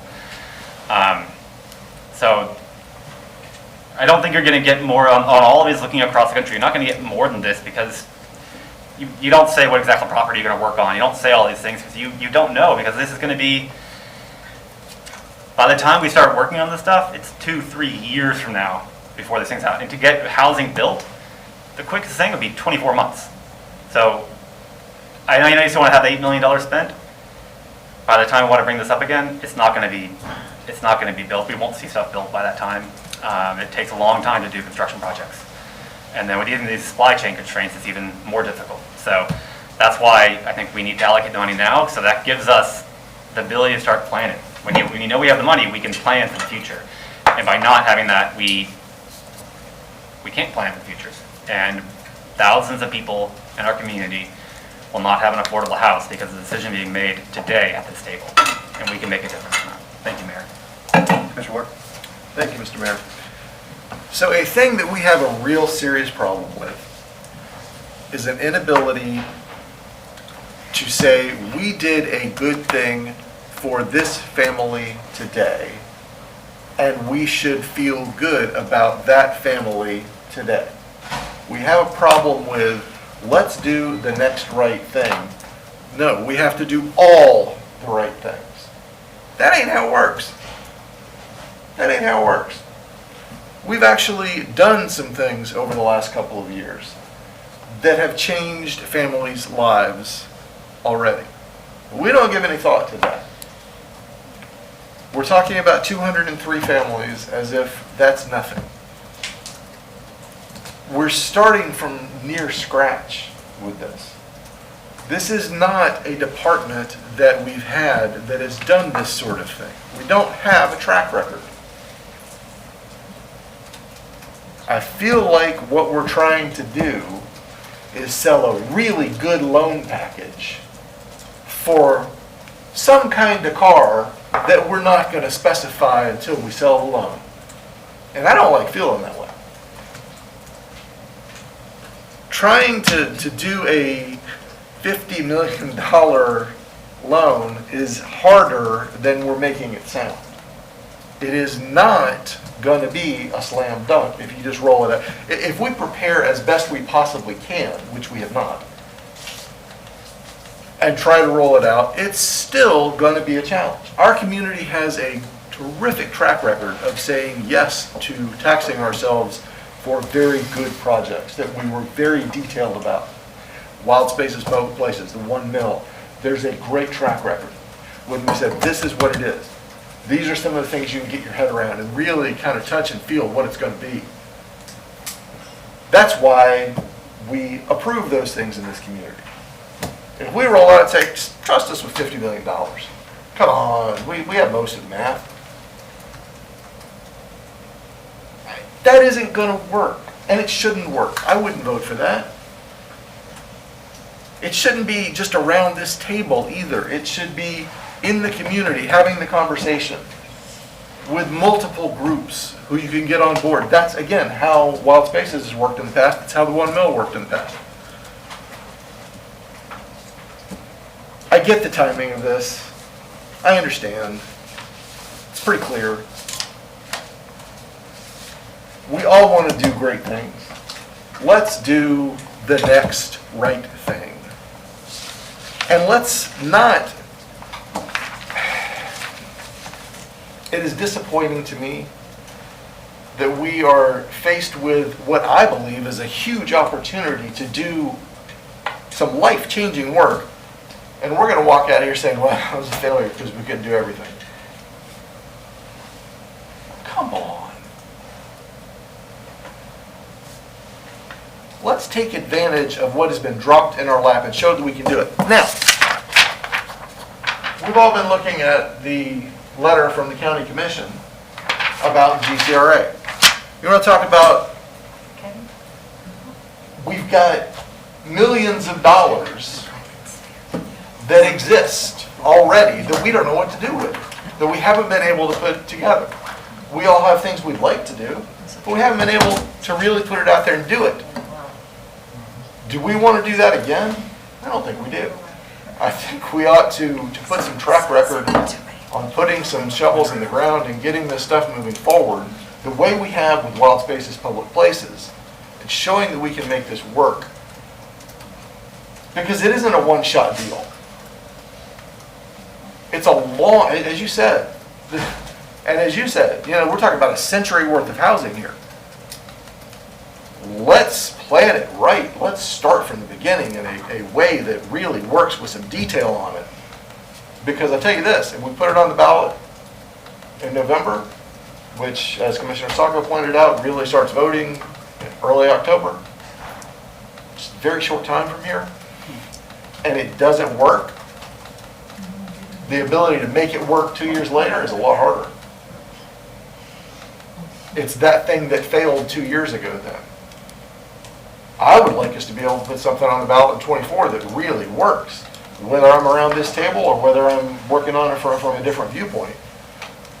It's a laudable thing to do, but I don't want it to fail. So these first 9 recommendations here are things that are going to change lives in this community. And they're part of creating a whole new way of doing things in the city of Gainesville that's going to take some getting used to. Let's do that, and let's celebrate that, and not be disappointed that we couldn't help everybody all at once. The next right thing is what I think we ought to be doing here, and we have the opportunity to do that. I'm excited about some of this, but I don't want us to walk out thinking that we have failed because we didn't do everything and solve every single family's problem. Thank you. Commissioner Chestnut? Thank you.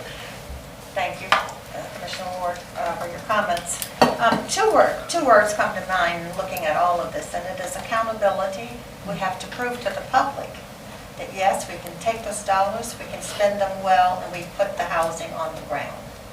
Second one is confidence. I think people have to have confidence that we can deliver. And the way you build that confidence is by engaging the community. I think the school board has been very successful. Mr. Mayor, you can help me with their bond. The 1 mil. Their 1 mil. They were very successful because they took the time to sell it to the people, to engage the community in it. And the bond issue, the general obligation bond may work, but it may work after we build the confidence, after we engage the public with it and take it out to the community. So today, I would ask that the motion be separated. It will, yeah. It will be. Yeah. Thank you. Yeah. Thank you.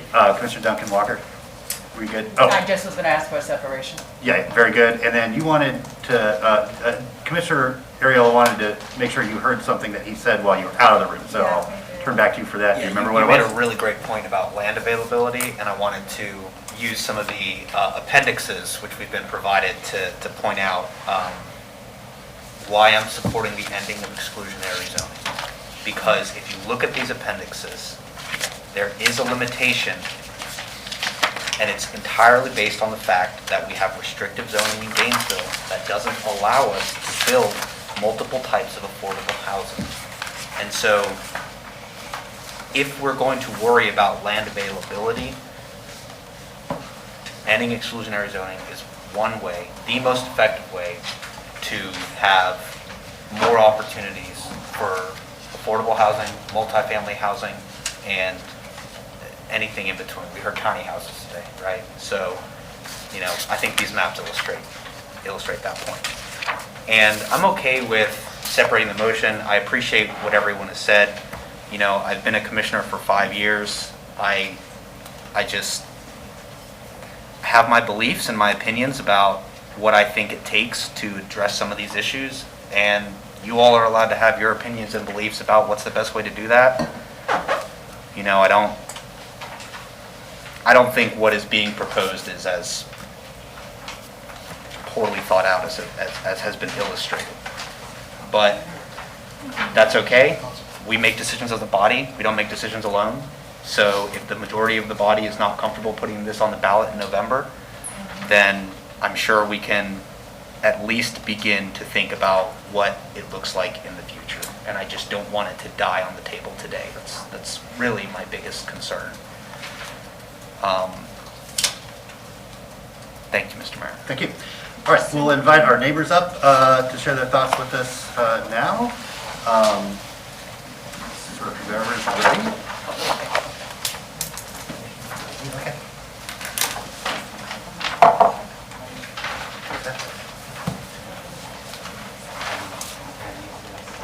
Yes, sir. Welcome. Hello. Thank you for the chance to speak, and I hope I know the right way to do it. Where am I pointing this? Where's the device? I'm trying to get back to your recommendations look like this, the short form. Yeah, right here. Yeah. Let me say one thing overall. A number of you pointed out that this was making, I think your term was drop in the bucket. My term is tip of the iceberg. And I look at that when I look at these AMI selections, whether you're looking at 80% or 50%. So every time we see 80%, that's tip of the iceberg. That's skimming the cream off of the large loan. So recommendation 1 has 50% AMI, wonderful. Recommendation 2 talks about 80% AMI, and I think that's just shooting too low. I mean, as far as numbers you will affect, that's shooting pretty low. And so it should be 50% to 60%. But in both recommendation 1 and recommendation 2, the years to keep the units affordable should be 50 in both cases. 30 years is a generation. 15 is not even an economic horizon. It should be 50 years that they're held affordable.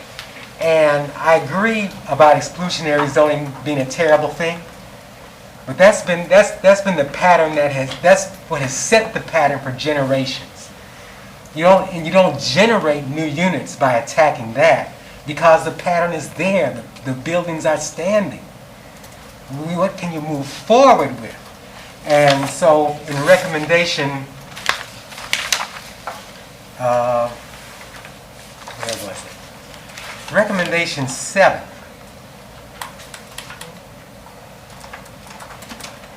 Engage should be compel. And of course I'm talking about inclusionary zoning. Who can build a lot of units? The private sector, not you. If you don't compel their participation, you're never going to move this beyond a ½ an inch. You're not going to get there. You've got to get that courage and do what's necessary. And the legislature told you to compensate them. The stuff you've been begging them with, the developers, when I say them, for 25 years is what you can compensate them with. The reduced setbacks, the expedited permits, the density bonuses, etc. You're not going to meet the need until the private sector is participating. It won't happen. And inclusionary zoning is how you get there. So, in recommendation 6, for city-owned land, that should include affordable housing units in higher SES enclaves, strictly. Get away from income that's segregated by value, by income level. Appreciate it.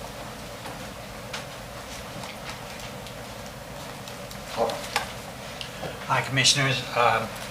My name is Scott Winsler. I'm the Chief Outreach and Development Officer for Alachua Habitat for Humanity. As our affiliate considers the affordable housing framework as presented by Mr. Harris, we have 3 concerns that I wanted to articulate. And I wanted to also, if time permitted, to comment on the bond issue as well. While we recognize the recommendation to expend 75% of the available $8 million funds on affordable rentals addresses a critical need, it does little to address wealth accumulation of the populations for whom the rentals are being directed. By contrast, investing in affordable home ownership, whether it be single-family or multifamily, creates opportunities for those households to not only generate intergenerational wealth, but also encourages the buildup of a greater community-wide equity. Homeowners stay in one place for a long time. As a result, they are more engaged in their community, feel more pride in their neighborhoods than renters. Educational outcomes are improved. Children of homeowners are 17% more likely, they have a 17% higher rate of enrolling in post-secondary education. It's just one example of the education improvements. I encourage the commission to consider allotting far more than the 15% of the ARPA funds to homeownership. The second concern is we're concerned that $6 million directed to affordable home rentals will strain the abilities to obligate the funds by the deadline 12/31/24 and expend the funds by 12/31/26. I'd like the commissioners to know that given sufficient notice, agencies such as ours, NHDC, Bright Communities, will be able to successfully meet those spending deadlines. We're also very concerned about the 2% or $160,000 being recommended in recommendation number 5 for land acquisition. As an example, when we consider the cost of some of the acquisition Habitat is currently negotiating, 5-acre parcel and a 30-acre parcel, $160,000 wouldn't even come close to covering the cost of either one. By way of comparison, in 2018, the city of Austin, Texas approved a $250 million bond initiative for affordable housing, 40% of which went to land acquisition. So in the 22 seconds I have left, let me just say that in terms of the bond issue, I would ask that the commission plan diligently, market excessively, bring the plan to the voters, and also to aim high. $50 million sounds like a lot. Austin did 250. It took them 3 tries to get there. Thank you. But they got it. Thank you. Thank you.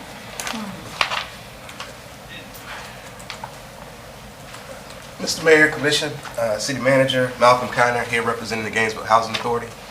Just like to say that I am encouraged. My enthusiasm echoes Commissioner Ariola's about the plan. We also would support the bond, but we understand that there does need to be planning made available. To 2 points that commissioners made, Commissioner Duncan Walker, we are in communications with the manager and with Corey. Congratulations, Corey. This is great to hear. And yes, we do need the city so in order to redevelop and reposition our properties. To the second point, Commissioner Ward, you talked about the process of the ADU. So we are currently in the process of building an ADU. Like, we received the architectural proposal yesterday. So we operate in the sunshine. We are willing to work with the city, with city staff on that process of us permitting the ADU, us developing the ADU, and sharing the cost or letting you all know what everything costs so you guys can inform the public. So we are willing and open to do that. All right, thank you. Anybody else?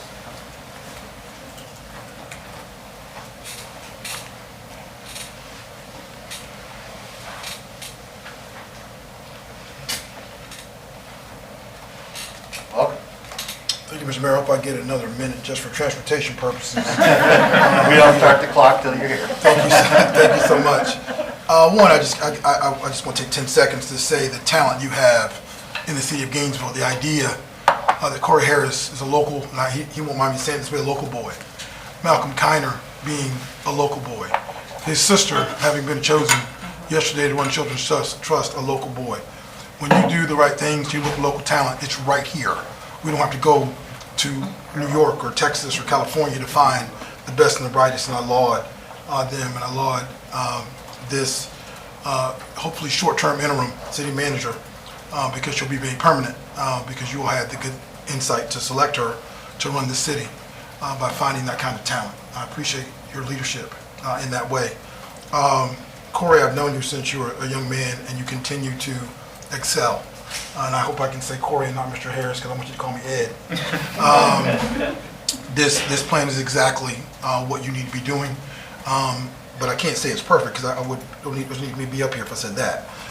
Only thing I've said, and I've said this to him privately, is because the most meaningful affordable housing tool has been the low-income housing tax credit in the last 30 years, and it starts at 60%. That's the only, and that's a slight issue that I think we can be discussed, and he and the city manager can have that discretion to work through that with new projects. The only thing I would add that I think will be enhancing really to this is what I don't see here because he wasn't asked, and the city manager wasn't asked, is put on the table the affordable housing opportunities in the CRA. Put on the table in a large budget for affordable housing, CDBG, home, SHIP, and look at your entire budget and say, what could 10 million, 12 million, 15 million of existing dollars do for you in a 2-year time frame? You are spending it already. You're already doing it. You're already leveraging money. But if you got $7 million in CRA money and you only use 1.2 for affordable housing, and the economic development says that they follow rooftops. Rooftops follow housing. So you need to do some more in those areas, and every time you do that, the tax base you generate comes back into the pot for you to do more with, whether you do it in the CRA or outside the CRA.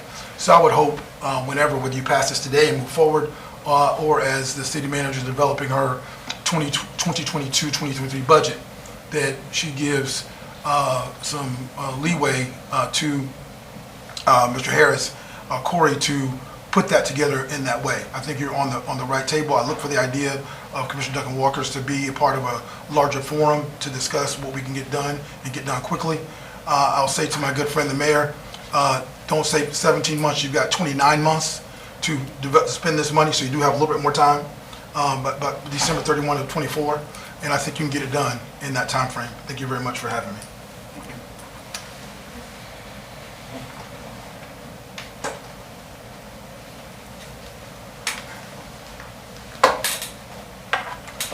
Tana Silva. I'd first like to ask if there's a way that the community can have a little time to look at the details of this. I mean, I just got it available yesterday afternoon, and the whole work plan is quite detailed. There's a lot to it, and I really appreciate the work that's gone into it.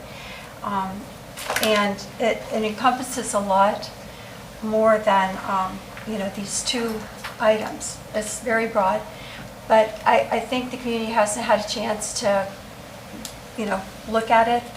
And no, I'm not trying to dither or delay or anything like that, but I think a lot of this is super important and needs a little more collective input, and I doubt that even you have, as commissioners, have had a lot of time to look at the details.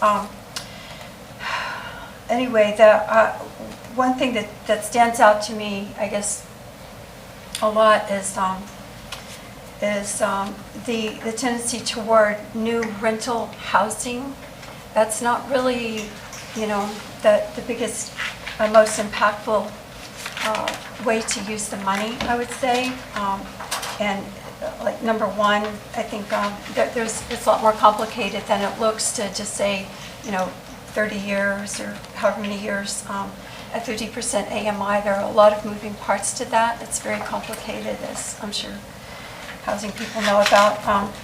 Then skipping down, new single-family homes, same thing. That's, a long process, and 80% AMI isn't doing that much good. The great need is the 50 and 60% and less of rentals that are in most urgent need. And that's something that, I'm just going to say it again, really, this commission in 5 years hasn't really put a lot of energy into having, very concentrated efforts at housing. Number 3, it's a very small amount for owner-occupied rehab. It's almost nothing, really, compared to the need. And that was identified as Schimberg, not only single family, but all of the, lower rent places and lower income people's places of affordable housing are the rehab of those and preservation of those is the most urgent need. That's going to have the most urgent effect. So please do not go forward with the housing bond. Please read the Forbes recent article called California Scheming. And about the rosy projections for these municipal housing bonds and what really is happening now in the bond market. The city's in a lot of debt already, and Thank you, Ms. and I think that just needs to be put aside for a lot further comment. Thank you. Anybody else?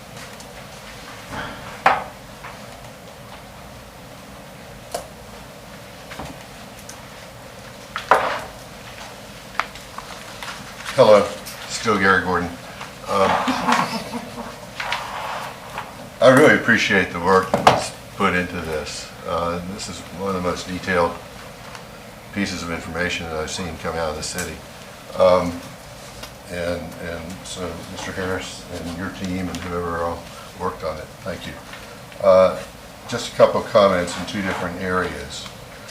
I want to focus on the Affordable Housing Workshop Summary number 5. Page 2. Many neighbors are concerned that the proposed changes to comprehensive plan, including the elimination of exclusionary zoning, amending the occupancy limits, etc., would not result in the production of affordable housing units, and are concerned the changes would reduce the quality of life in the city's neighborhoods. Okay, you got a big meeting on that next week, where you're going to figure out maybe what you're going to do about exclusionary zoning, and I've read in the paper that you have the votes to eliminate single-family zoning. That doesn't mean that suddenly all the people that have been concerned about this effort to invade single-family zoning are suddenly going to be okay with what you've done, or that they're going to believe that this is going to result in affordable housing. You won't have changed people's minds even if you take that action. I want to speak to the community meetings that have been held and what was wrong with them and what kind of meetings you need to have. Those workshops that were held around Gainesville Rise weren't really workshops. They were tables around a room, like at the Senior Center and West Side Rec, where no overall presentation of the program was ever made. People heard different things from different people as they moved from table to table. Nobody knew if they were hearing the same thing all along. So you had no real communication going on about what the deal was and no common understanding, which is why you ran into problems when you had the subsequent hearings and a bunch of people showed up and said, what the heck is going on? That's going to happen again on August 4th. You need to do real community outreach on this stuff, real community outreach. The Bo Diddley thing, that didn't quite cut it either. That consultant that was online from New York sounded like she'd never been to Gainesville. Okay, I got 24 seconds. The bond issue, as much as I really don't want to agree with Commissioner Ward because we're opponents, but I think he's right. You know, this needs to wait, and the others who have spoken to this too, this needs to wait until you can really put something serious together and put together a plan to convince people. If you go door to door right now, nobody wants to give you a nickel. They want to hear how they're going to deal with their utility rates. That's what they want to know. Thank you.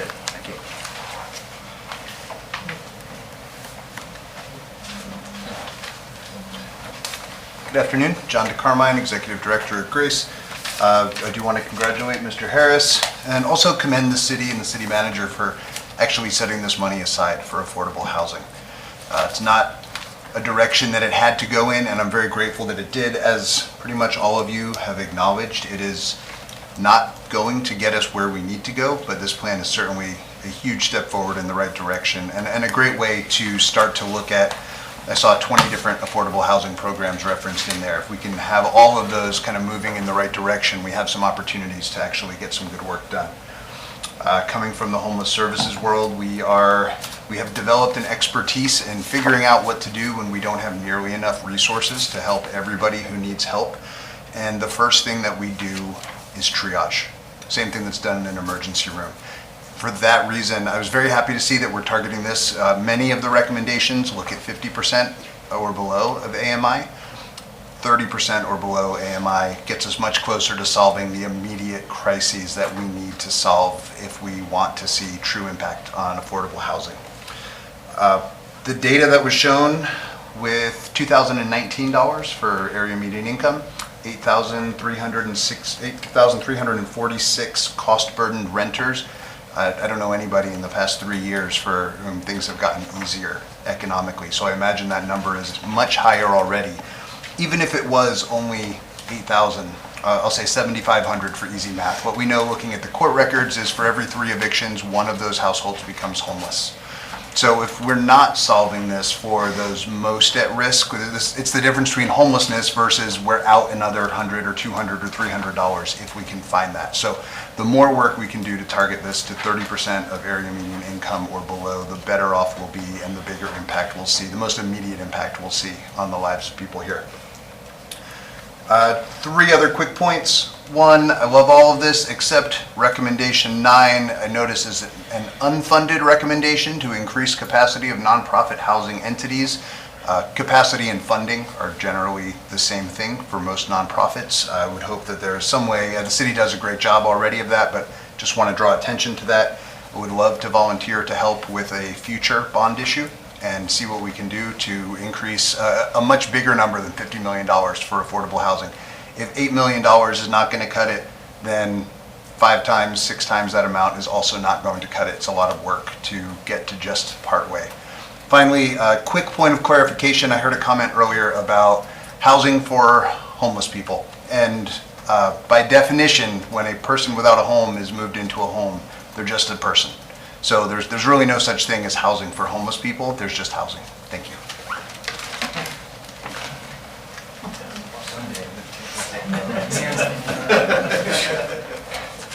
Hey, good afternoon, Chuck Ross.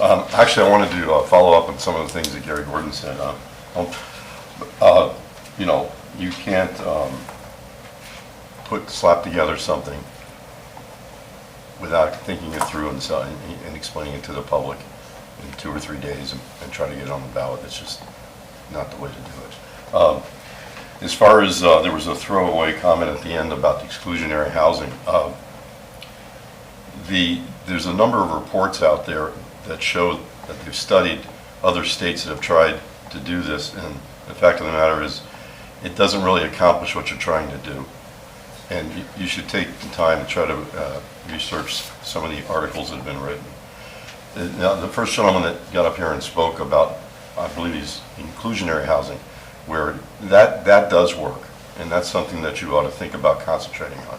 And Commissioner Duncan Walker, who asked the question I wanted to ask, because nobody seems to explain what's the quantity of what we're talking about here. We talk about affordable housing, but what are the needs? And thank you. And we need to have a report to explain that, and that will help people understand better what you're trying to do. But I think you need to keep your eye focused on the ball. It's affordable housing that you're trying to accomplish here, and by going with the exclusionary, trying to convert or eliminate single-family residential housing and call it neighborhood residential, it's not going to accomplish the goal of creating affordable housing, or for that matter, probably diversifying neighborhoods either. So you need to think about that hard and long. And these are the people that you want to get support for to push forward a bond in the future. You know, that's another thing you might want to think about.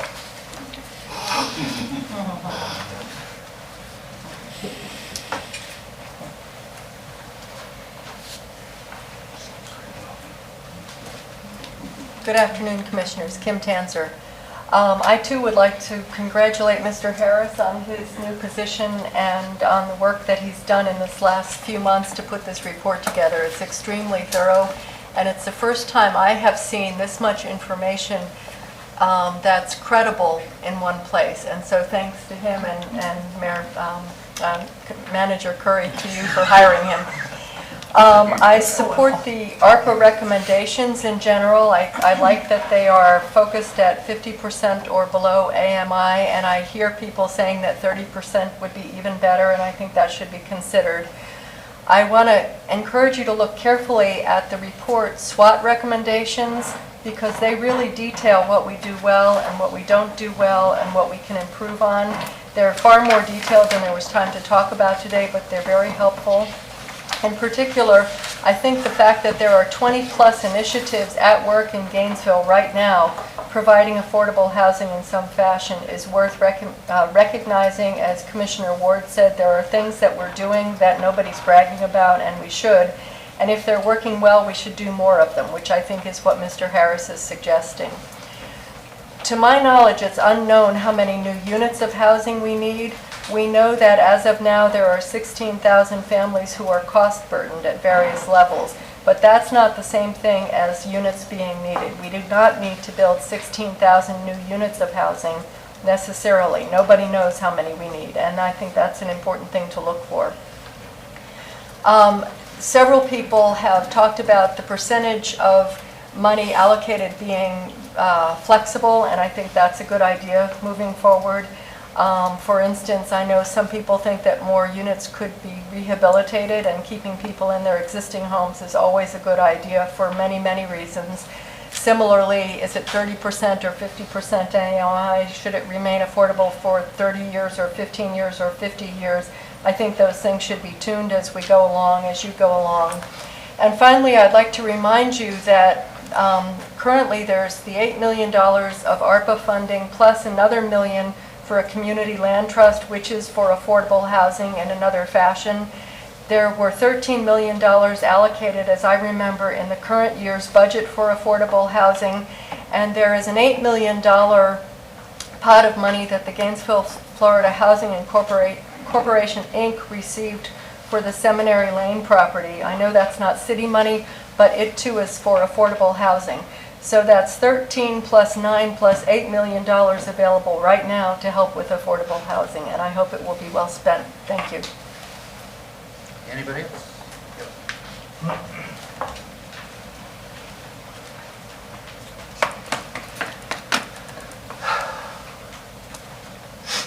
All right, well, good afternoon, Mayor and Commissioners. I'm Casey Fitzgerald.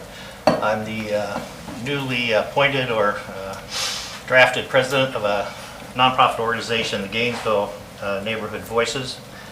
We formed this organization primarily in response to the pending comp plan and zoning changes that will cause myriad adverse impacts to neighborhoods throughout Gainesville, most immediately and dramatically in primarily black neighborhoods through greatly increasing the rate of gentrification. But when we pulled together the representatives of neighborhoods across the community, it quickly became apparent that there's a lot we could do to promote, protect, and enhance the social fabric of Gainesville's neighborhoods, and we are committed to doing so. We will say that the work plan presentations today are actually very uplifting. I agree this is a nice comprehensive start. We think that the affordable strategies discussed herein are tried and true and have been shown to work within reasonable timeframes. The fact that $8 million of federal funds are immediately available, and as Ms. Tanzer just mentioned, a lot of other funds I think are available if you all look for it. Maybe that would be a good priority for you all to do. And then a well thought out $50 million bond measure could be available in the future. Those are certainly both causes for optimism. So at first blush, our organization conceptually supports this work plan approach. We, of course, like others, want to give these strategies a thorough review and work collaboratively with city staff on other options before endorsing a specific package. We endorse the commission and the staff's recent efforts on this to date. We also sincerely encourage you to devote your attention fully to these types of affordable housing strategies and to develop a very defensible plan to secure future adequate funding. In closing, we think you should pursue this very supportable approach, ripe for collaboration, in lieu of pursuing the highly divisive, unwanted, and completely unproven comp plan and zoning changes that would eliminate single-family zoning throughout Gainesville, scheduled for your August 4 City Commission meeting. We really appreciate your time and for your due consideration of our final recommendations. And since I have a few more seconds, let me just share with you the members of our leadership team for the Gainesville Neighborhood Voices. We have Monica Frazier of Spring Hill, Susan Maston, Richard Allen, and Naquanda Jah of the Duck Pond, Peggy Carr of Florida Park, Wayne Fields of Azalea Trails, the Reverend Ronald Fox of Porters, Kim Tanzer of Gulfview, and myself of Ridgewood. So it's a good cross-section. We're working as hard as we can together. We want to move things forward in a collaborative fashion in Gainesville with your all's assistance. So thank you very much for your time. Thank you. Anybody else? Okay, thanks for sharing your thoughts with us, everybody. We do have a motion on the floor. We're going to split it. So the first motion will be moving forward with the plan as. I just have a quick question. Go ahead. So the Mr. Harris, so on the money to be allocated, it could be in a multi-income property, correct? Like, is that correct? Or would it have to be 100% affordable? So based on the recommendation, it's just for instance, the first recommendation is for those that are 50% is and below. All the money must be directed for those units that will provide housing for those 50% is and below. And then recommendation 2 would be 80% is and below for the home ownership. So I mean, like if that developer, we're subsidizing 50% of the homes, the other 50% could be market rate, or? No, based on my again, this was, based on staff recommendation, it would be, they can only use the money for those particular units that's gonna be housing those individuals that are in those categories. Any city money. Any city money. You're both saying the same thing. Yes. They are. The money can only be used for units that are going to affordable housing. That is correct. Right. Yes. But if that same developer in that same development wants to build market rate, they could also do that as well. That's true. Right, Okay. yes, they can build market No rate, city but they wouldn't money be. would Yeah, go that's there. okay. Okay, Yes. all right, just one. Okay, first part of the motion is for the housing plan that included the item on high opportunity areas, all housing types, not just, say, single family or multifamily. And that's it. So all in favor of that motion, that part of the motion, say aye. Aye. All opposed? Passes unanimously. Second part is to ask the attorney to bring back an ordinance for a $50 million housing bond. All in favor, say aye. Aye. All opposed? No? That motion fails. Ariola and Hayes Santos were in the affirmative on that. All right, thank you all. Very good discussion. Appreciate it, especially appreciate staff for the hard work in this. Yes? Can we make it official? I want to at least make a motion to authorize staff to continue analyzing an affordable housing bond, and if it's going to be 2 years from now, so be it.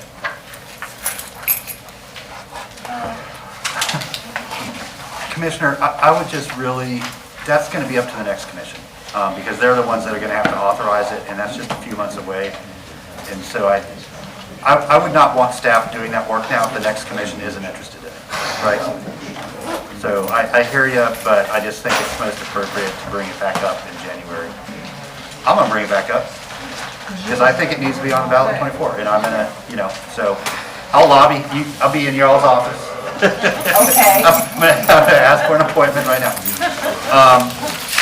Okay, we still got a couple items on our agenda, and I don't want to shortchange them.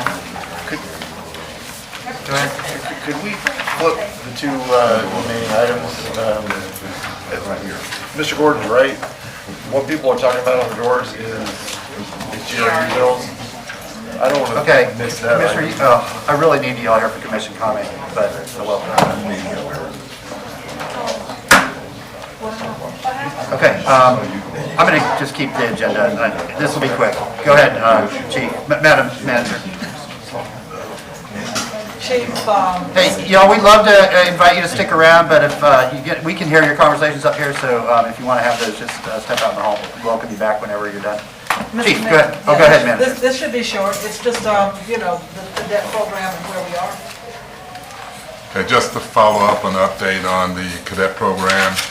Since our last meeting, our last presentation, we've met with all the entities involved, the Career Source Center and the Santa Fe College. We met with Dr. Brody and Ms. Marty. We are in agreement on how we're going to proceed. We have a draft MOU prepared, and it will be forwarded to the city manager's office for review.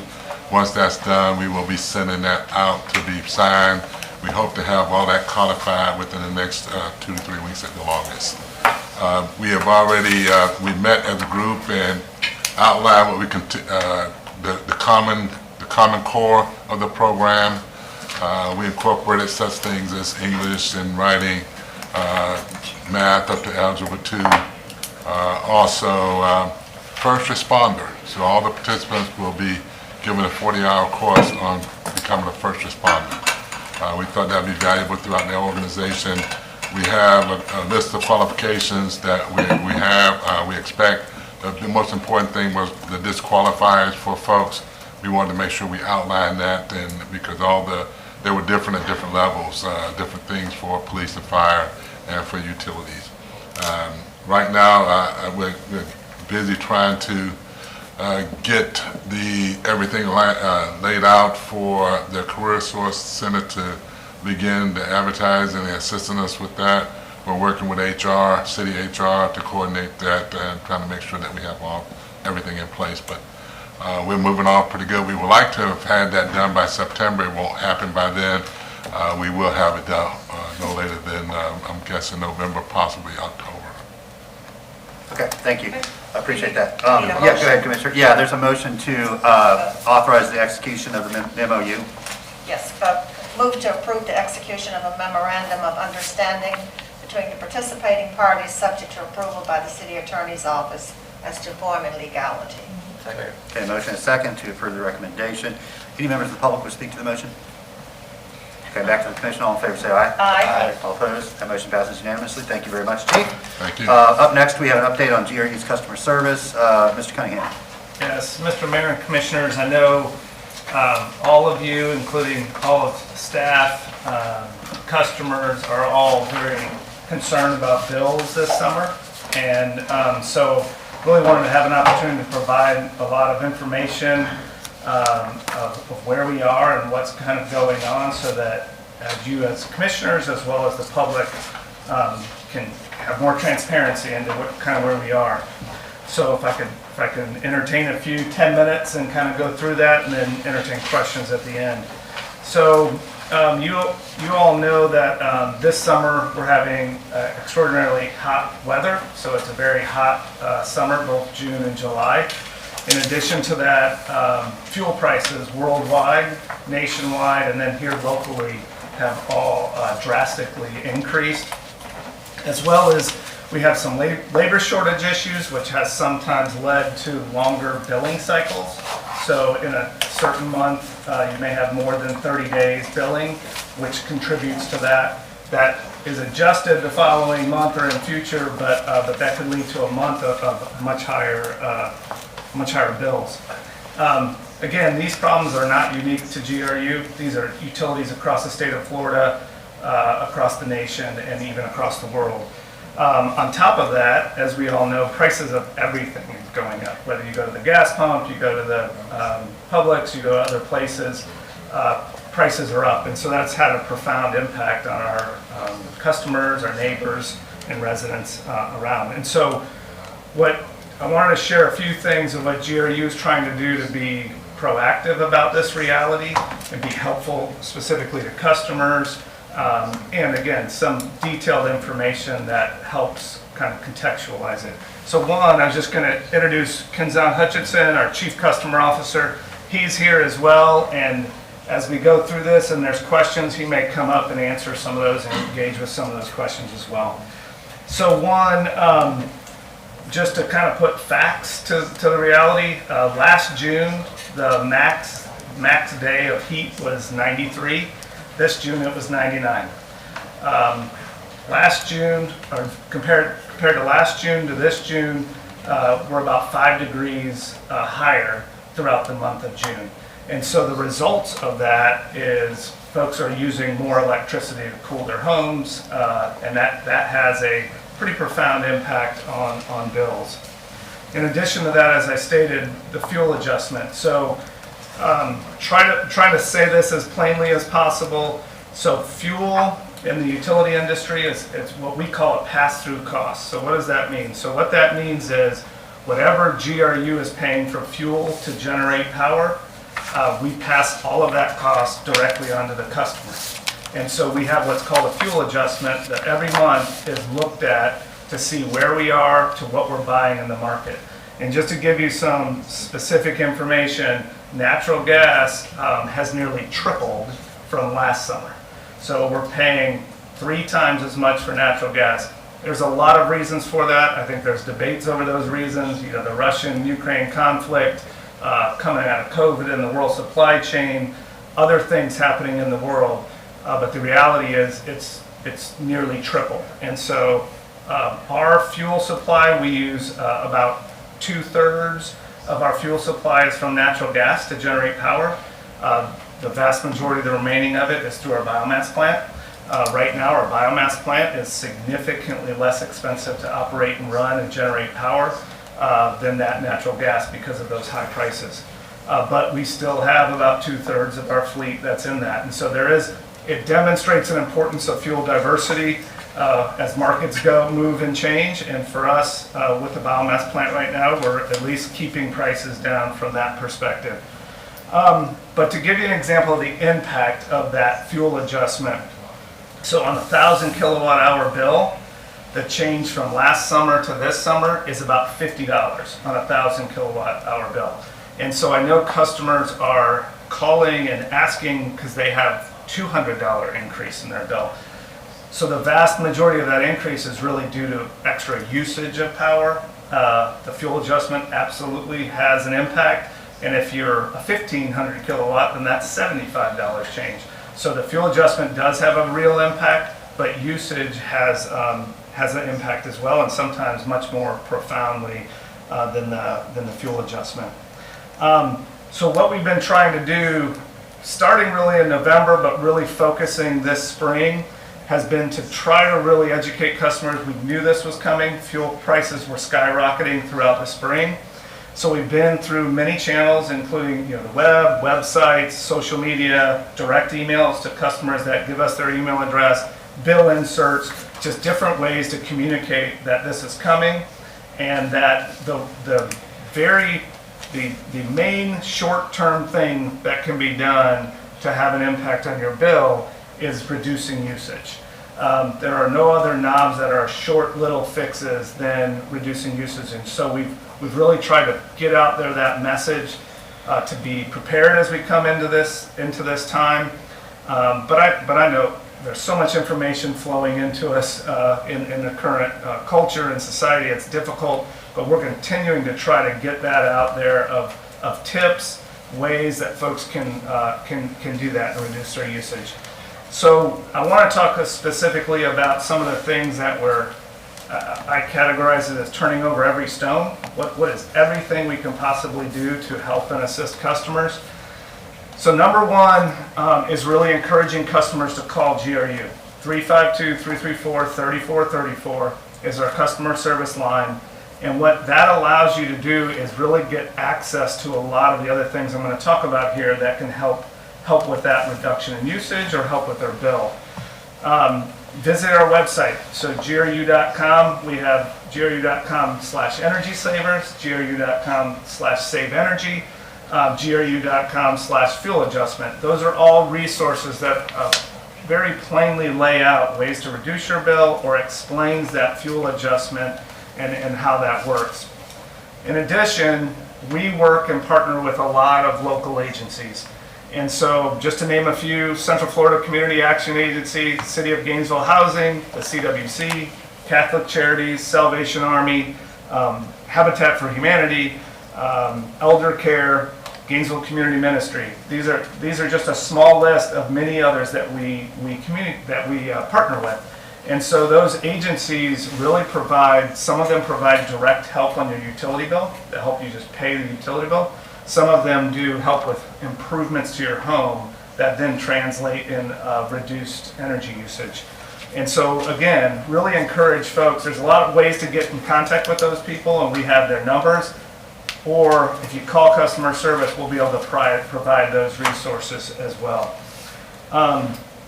The other thing, and a big program for us, and the City Commission made an action this year with the ARPA money, is to fund the LEAP program, the Low Income Energy Efficiency Program, as a way for people to have a pretty dramatic and profound impact on their home and how they use energy, doing home improvements that can drastically reduce utility bills as well. So we can still continue people to sign up. We have those funds over the next couple of years. And we're doing more right now. We're probably almost more right now than we've been in the last couple of years. And so there's a lot of activity there. Encourage customers to do that. We've also continued to have an extended time for disconnects. So they used to be years ago, 21 days post your bill. If you haven't paid your disconnect, that is at 35 days. And so we've tried to give that additional time.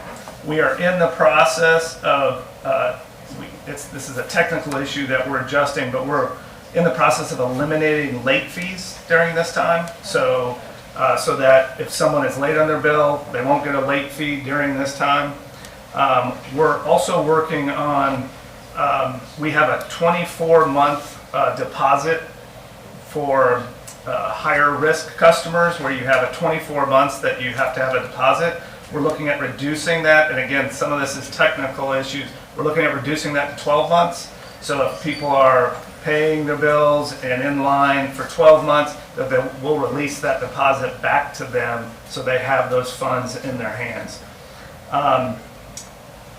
Let's see, so in addition to that, some of the things we always have in place, again, calling 352-334-3434, we have extended payments, like where we can extend the time before your payments due. We can do installment payments, so you've racked up, a bigger bill, and we can have installments over a long period of time. That, again, if you're calling customer service, they can help with some of those programs. The challenge, obviously, with some of those is you still owe the bill, and then the next month you have another bill coming. So acknowledge that it's helpful, but there are challenges, and so some of those partnering agencies may be a better way to kind of get to a point where you have some relief. The other thing is, in terms of, just to give an example, because I think it's important. Sometimes we hear, oh, well, if you turn your lights off and you do this, you'll save money, but it feels like pennies. To give you an example, if turning your air off when you leave the house, adjusting your thermostat, trying to get closer to that 78 degrees, and I know when it's hot, we want to go lower, but getting that closer to the 78 degrees, adjusting hot water heater to 120 degrees, that's kind of a set it and forget it thing. If you can get it there, as well as just shortening showers, fixing leaky toilets. Just some of those things, on average, you'd save over $1,000 a year on your utilities making some of those adjustments. And so those are examples of things. We have a lot more examples that we try to share with folks if they call in. The last thing I want to touch on and then kind of open up for questions is there's been a lot of questions about, well, basically, GRU, do you have a savings account? Can you pull out of a savings account and utilize those funds? So there's two different main funds. One is the fuel levelization fund. If you have a surplus in that fund, you can pull that surplus down to lower the fuel adjustment.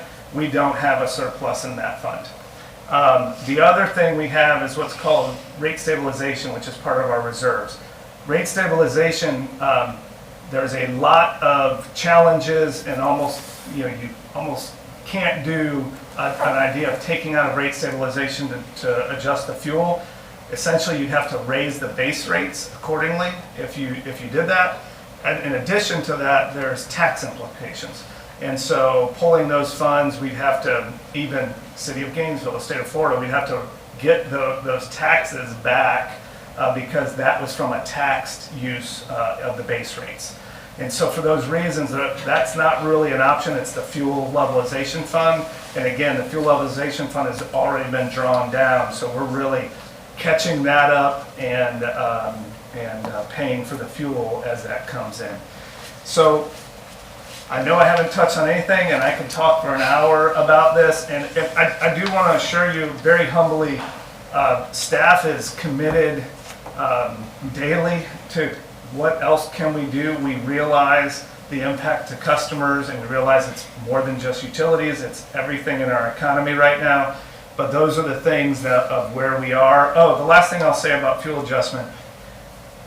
When fuel prices start to come down, we evaluate that every month. And so we will be ready to reduce that fuel adjustment, but it really is still, the market is still driving that.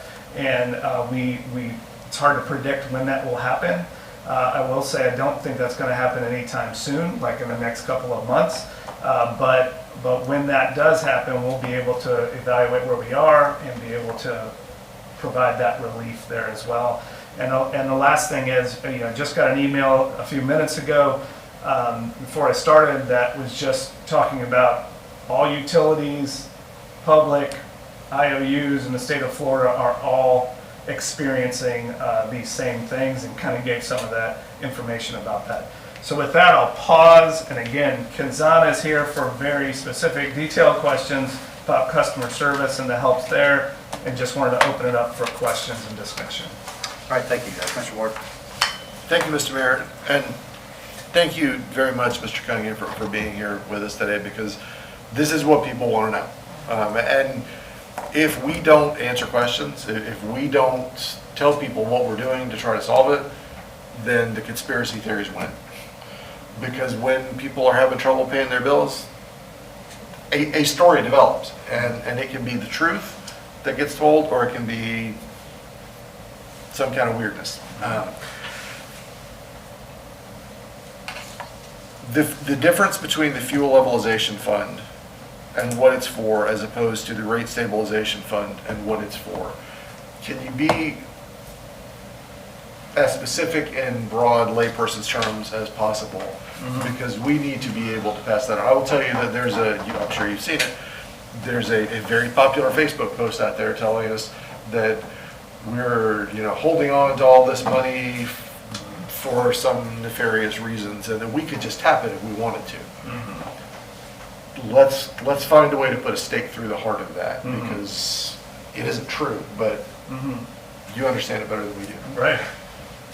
So, kind of like I said, they're really two separate funds. The rate stabilization fund is really funded by base rates, and so anything if you pulled money out of that, you'd have to raise base rates accordingly to replace it, and it's not supposed to be used to go to do anything with the fuel levelization fund. Fuel levelization fund is it's a different fund, because it's what you're really trying to do, again, is pass those costs on. GRU does not make any money off of fuel. Fuel is just a pass-through, so it costs us this much per month, we're passing on that cost to the customers based on their usage to recover that. That is how the fuel levelization fund, so they're two separate funds that really are not designed to be cross-contaminated or be used in different ways. And before we started raising the fuel surcharge last fall, we had already spent down below so we set, as I recall, the commission sets the range between the lowest possible amount on the fuel levelization fund and some wonderful figure that would be too much to have in there. And then you, as the general manager, set that monthly surcharge for how we stay as customers, how much we charge to stay within that range. That's correct. And we had already spent down this time last year to the point that there was no more dipping into it. That's correct. Okay, so Yes.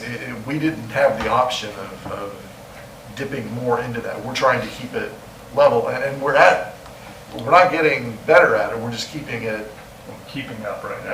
at the bottom of the range that we set. Okay. One other question that I had, one thing I wanted to point out, the length of the billing cycle. When we go beyond the average cycle, average cycle you told me yesterday was 30.4 days, right? That's the average month, right? Okay, average month. So. Sorry, how many days? 30.4 is just the average days of the month. So if we do a 35-day cycle, that's a significant increase in your bill. So when we don't have enough people, or it's just too hot for them to go out and get the readings done correctly, that's a lot of extra money. I mean, on my bill, I did the math, and it was significant, just by having the extra cycle, or the extra days in the cycle. As we get back to a shorter cycle, that should help with the bills, right? I mean, not hugely, but they won't keep increasing because of it. Correct. Yeah, it's about 15%. If you go to a 35-day cycle, it's about 15% more than your average bill, just like that. And that's what happened to a lot of folks. Many people have pointed out to me, and I've experienced it myself, that if your bill is above $500 and you're paying for it with a card, you have to pay 2 service fees of $275. What can we do about that? That seems like insult to injury. I know it's hard, I get it, but Yeah, so we have an external vendor that we work with on that, and Kanzan and I have been talking about this for a couple of days, so I think he might have more Yeah, so information. let me speak to that, Mayor and Commissioner. So it's a third-party vendor, so we pay directly, so the customers pay directly to that vendor. So we're in contact with the vendor to try to figure out a way to limit that, but it's to the vendor. We have to get in between the vendor and the customer, so we're trying to work through that process. we ought to be able to, I mean, I know y'all are working on it, but gosh, I mean, when we tell people, not only did we increase your bill a lot, but, oh, by the way, here's an extra $275 you're gonna kick in. Right. It just, it's not a lot of money, but it stings. So whatever we can do on that, that would be, if somebody's logging in to pay their bill and they're already kind of up here with it, and that extra little bit, that's what pushes some folks over the edge. So whatever we can do is certainly helpful. And as aforementioned, we have to work through the contract that we have with them, because there's contractual binding things that we have with the third-party vendors. So we're trying to work through that process to see what we can do for customers at that point. Mr. Mayor and Commissioners, the other thing that I would add is, what's happening with all utilities, especially throughout the state that we always interact with, is we're all bouncing off ideas. Everyone's facing the same thing. So we're all bouncing off the ideas of service fees, disconnect, whatever they are, of what's the best way to help customers through this time and navigate through the next couple of months, especially when it's hot. And again, I know it's hard to hear, but the most profound impact that someone can do for themselves is reduce water or energy usage to have the most profound impact on their bill. And so there are a lot of strategies out there. We're trying to communicate those, get those out to people. The other thing I will mention, Kanzan, the area he's responsible for, also they do energy surveys. So someone will come to your house, look at ways that you can reduce usage in your house. It's a survey. They're going to tell you the strategies to do it. It's not that they're going to actually do those fixes, but they'll be able to tell you, hey, here are some things. Your insulation here might not be quite where it needs to be, or other things. And so that's just another tool. And again, calling customer service to kind of leverage these things is really a really good first step. I will balance it, because otherwise, Kanzan's gonna kind of get me. We are in rush, so we are at a peak time of move-in, move-outs, people coming into our community. Customer service is getting a lot of calls right now, but we also realize the criticalness of this topic, and so we're also trying to do as much as we can there to make it so that wait times aren't as long. And so I just want to encourage people too, the website has a lot of this same information as a first stop, as opposed to maybe holding on a line for a while to get to a person. So again, on those things, I'm just trying to be very realistic of where we are and what we're facing, and hope that that's helpful for our customers and everyone. So. And Mayor and Commissioner, I do want to mention, we talked about LEAP, just some numbers for LEAP. Last year, we were around about 75 houses. We've completed 95 so far. There's 110 that have already been through the process of the application process, and then we still have 50 in the hopper for us to actually complete the process. So we're trending really high with that project, that LEAP program. And Tony, I want to take a slightly different pass at rate versus fuel levelization. The whole purpose of fuel levelization, fuel prices change daily. So if there was not a fuel levelization fund, GRU would be adjusting people's fuel adjustment every month. Some months it would be high, some months it would be low. And the whole idea behind that is that over the course of a year, ideally under normal circumstances and historical circumstances, that you don't change it at all. Fuel prices go up a little one month, we have a little bit in the fund we can draw down, they go down the next month, we can replenish it, and on their bill, people don't see that change at all. And that's what people generally want, consistency and stability, right? The rate stabilization, the purpose of that really is an emergency fund. Base rates pay for the operation of the utility. And so if there's a hurricane, if there's a massive catastrophe and people all of a sudden aren't paying, that there's no revenue coming in, we have that fund to keep the utility operational for a period of time until we can recover. So they're very different. And if we were to start tapping rate and then something would happen, it would, well, first of all, our bond rating agencies would have pitchforks and torches and be on our front doors. But it would put us in an incredibly high-risk situation. I'm looking at the auditor back there, she'd be waving us off. You can't do that. That's like incredibly high risk. So they serve different purposes. It's just, this is such an extraordinary circumstance that the fuel levelization couldn't come close to do it. If we had a range of maybe 50 or 100% above, maybe it'd still be drawn down, but it's 5 below and 10 above, and it's just, we extinguish it. Commissioner, you had a question or a comment? I was just going to say thank you very much for the presentation. I think redundancy is the key here. If there's a way to print on a little card the new things, not new things, but the extended disconnect, eliminating the late fee, and reducing from 12 months to, from 24 months to 12 months for high-risk customers. If that could be printed on a card and somehow circulated to people without them having to call in to customer service to get those ideas, I think these are wonderful alternatives that you're presenting. I appreciate that, Commissioner, and just to, I think this is right, don't hold me to this, but I think we also have about 55,000 email addresses. Yeah. So more than half of our customers. Send it out. And we have been sending those to folks that provide our emails. And I guess I will plug this time, if customers provide their emails, it's much easier to get them information directly, such as this. And then the last thing I will say, I know this doesn't help your July bill or your August bill, but as we get AMI into place and we have a lot more, the customer will have a lot more information more timely to be able to see where their monthly bill is trending and be able to make adjustments, as well as our ability to send alerts and things like that. I guess I just want to mention, we have some longer term solutions. Obviously that doesn't help this summer, but we understand the challenges that this has, and we want to make sure these aren't challenges that we're always facing into the future. And finally, I had an energy audit or energy survey done the other day, and it was very, very impressive. They gave me lots of ideas because I had a bill that gave me heartburn. Thank you. Yeah, Commissioner, nobody that's ever received one of those was unsatisfied. I mean, literally, everybody I know who's had that experience come out, they've been really appreciative of it. Okay, thank you, Ms. Cunningham, appreciate it. Everybody good? I mean, as good as we can be. We'll keep, we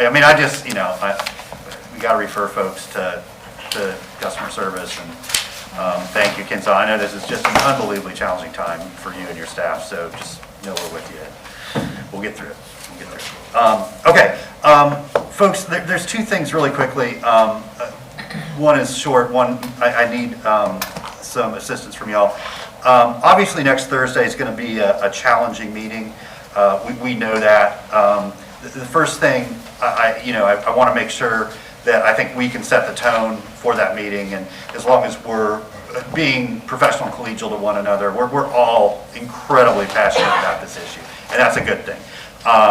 But the more we can sort of set the tone for that evening portion of the meeting, the better it be. And I thought the workshop was great. I thought that our neighbors were very respectful and polite and civil, and if we can have that same meeting this time, I think it represents our community well. But there's a couple things that I think we need to do to make that meeting function better. As you know, most of you were in agenda review, but all our sort of normal business is in the morning and the afternoon, and then the easy stuff's, that's all that's on the evening. We have no proclamations, we'll say the pledge, and then we'll get down to business, right? So I'd like to ask, hopefully, for a motion to waive our rules to do three things. The first is, I'd like to limit the early public comment at 10 and at 1 to items that are on the morning and afternoon only. In other words, no speaking to the EZ stuff at 10 or 1, because otherwise if 80 people show up then we don't get to any of our business. So that's the first thing, early public comment at 10 and 1 only for those morning and afternoon items. The second is, so there's 3 ordinances, but they all deal with the same issue, right? So there's a, so there's not like a bunch of separate stuff. And everyone showing up is going to be commenting on the sort of overall policy, not like, maybe some detail, but they're going to be saying, pass exclusionary zoning, don't pass exclusionary zoning, save single family, whatever, So what I think would help everybody, just to know how the meeting's going to work and how, most importantly, they're going to be able to participate, is that conduct public comment in the evening portion under the umbrella of early public comment. So we'll do public comment very first thing. We could do it after staff presentation, maybe that would be better. But very first thing before we start deliberating, and they can speak to the overall issue, but there wouldn't be public comment for each ordinance. It would just be the sort of whole kit, kat, and caboodle. And then I also wanted to see if you all, and I will absolutely sort of follow the will of the majority here, to set a time for, a total amount of time for public comment. This is what a lot of jurisdictions do. So, 4 hours, we'll take public comment on these issues for say 4 hours. So from close to 5:30, whenever the first person starts, till 9:30. And at that time, then public comment will end and we'll come back to the commission, read the ordinance into record, and we can do our deliberations and kind of just go through them 1, 2, 3. Dan, you seem concerned, but I think that, they're allowed to comment on any of them, so, that they're sort of open to do all that. You're not saying not have comment on each of the 3 items. You're saying the public comment portion. No. I am saying that the comment on the 3 items will be handled under the early public comment for the evening portion, and they are welcome to speak on any of those 3 items at that time. Right. I think I understand. Yeah. So I just think it makes it a little bit simpler for the public. They know at the beginning, I can get up, speak. We're going to have the phones, so I'll be alternating between in-person and phone, kind of back and forth, until one of them runs out or the other, We will give people a number, so when they sign up, they'll get a number, and then the clerk will say, right now we're on numbers 25 through 35 or whatever, so they'll kind of know I'm coming up next. Of course, when they're in queue on the phones, they know that. They tell them you're 12 people away or whatever, so they'll be aware. I think it'll just help us be a little smoother and allow our neighbors to kind of know, that they get to speak right up front. They can speak to all that, and then we'll sort of move on to the sort of business of the meeting. So if you're willing to do that, then is 4 hours too much? Is it the right amount? Last time we had 2.5 hours, and we didn't quite get to. There could have been a total of 2.5 hours with the number of people, and it ended up being like 2:10, something like that. So it's kind of double what we had last time is what I was planning for. So those are my thoughts. Commissioner Sacco, I think you had your hand up first. I'm fine with a max of 4 hours. I think it kind of forces people to be organized, and I think a lot of our neighbors have been organized with their thoughts and their literal neighbors about what to do. So it's not folks like, hello, I agree. Like that could have been an email. Not to be mean, but that literally could have been an email or our e-comment. So it, I think, really prioritizes folks who have something to say. So I'm fine with that. I'm limiting it to 4 hours. I do have one ask though. Are we going to limit how many people are in that room? Yeah, so we're working with the clerk, and this is the stuff, we're going to try to push all of this out ahead of time in all our methods possible. But, so I've asked for 30 chairs to be placed in the auditorium. We're going to clear staff out unless I have to be there. So 30 chairs, reasonably spaced, kind of like what you see back here. I mean, I really kind of visually looked and you know, it seemed like 25 was safe, so I added another 5, and that's just like kind of on the limit, I think, of what makes it accessible. Then we're going to put chairs out in the lobby so people can sit out there and listen. And then this room will be open as well. And then hopefully when people hear there's phones, that some people will choose to use that method of comment instead of being there. So that seemed to keep us and everyone else safe. Thank you, Mr. Mayor. Sure. Commissioner?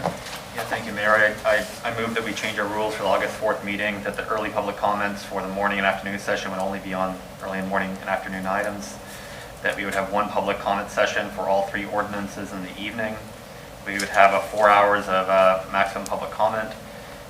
And I guess one other thing, so I guess it's motion, yeah. Second. Okay. And then I have one request, I don't think it has to be in there, but I think if we could take a break every hour for like 5 minutes during public comment, just for us to go back, use the bathroom, and be able to kind of. Sure, sir, we'll stop the clock when we do that. But yeah, I'm all for taking some periodic recesses, because you don't realize how much energy it takes to sit there and be attentive, you know, for long periods of time. Go ahead, Commissioner. No, I think that these are very, very good management techniques that you're putting in. I wonder, you would consider one other thing. A change of venue. So we fully intended to try to do that. And we were looking and all that. The problem is the notice was already sent that said for City Hall. We were working with the Blunt Center for that wonderful room you saw there. I mean, it was really the intention to try to do that, but we already missed that. That's okay. Well, one good thing today, on GNV, the notice is out with the telephone numbers to call in, and I think that is excellent. And I just want to announce here today, we had a death in our family. The service, the service will be next Thursday morning, so I will be gone the morning and the afternoon, but I will definitely be with you. I'll be with you for the easy. This is Larry, right? Larry, yeah. So he handled my dad's arrangements, and I mean, he's just that was a sad piece of news here, but okay. So just want to be on the record. Okay, I won't be here. there are a couple big items in the morning, so you can just get with the manager on those and make sure that we're up to date. Streetery downtown strategic plan, so, but the afternoon ordinances, I think, are pretty straightforward, and so I think it should be good. Okay, thank you for letting me know that. You said you as well, Madam Manager? For the morning, I will definitely. Okay, thank you. Okay, so motion, again, it's limit public comment to 4 hours, early public comment in the morning and afternoon will be only on those items. Public comment in the evening then will happen first, and will be over all of the, any or all of the 3 ordinances that we hear. And then after that public comment will be just the commission deliberation, motions, and then a vote on each of those. Okay. All in favor say aye. Aye. All opposed? Motion passes unanimously. The Duncan Walker absent. Thank you very much. Anybody else have any comment? I know it's late. We're hungry. Tired. Okay. Some of us have planning council. Some of you have planning council. Don't go. It's friendly. It's on Zoom, don't give it that much. Okay, we are adjourned. Thank you all.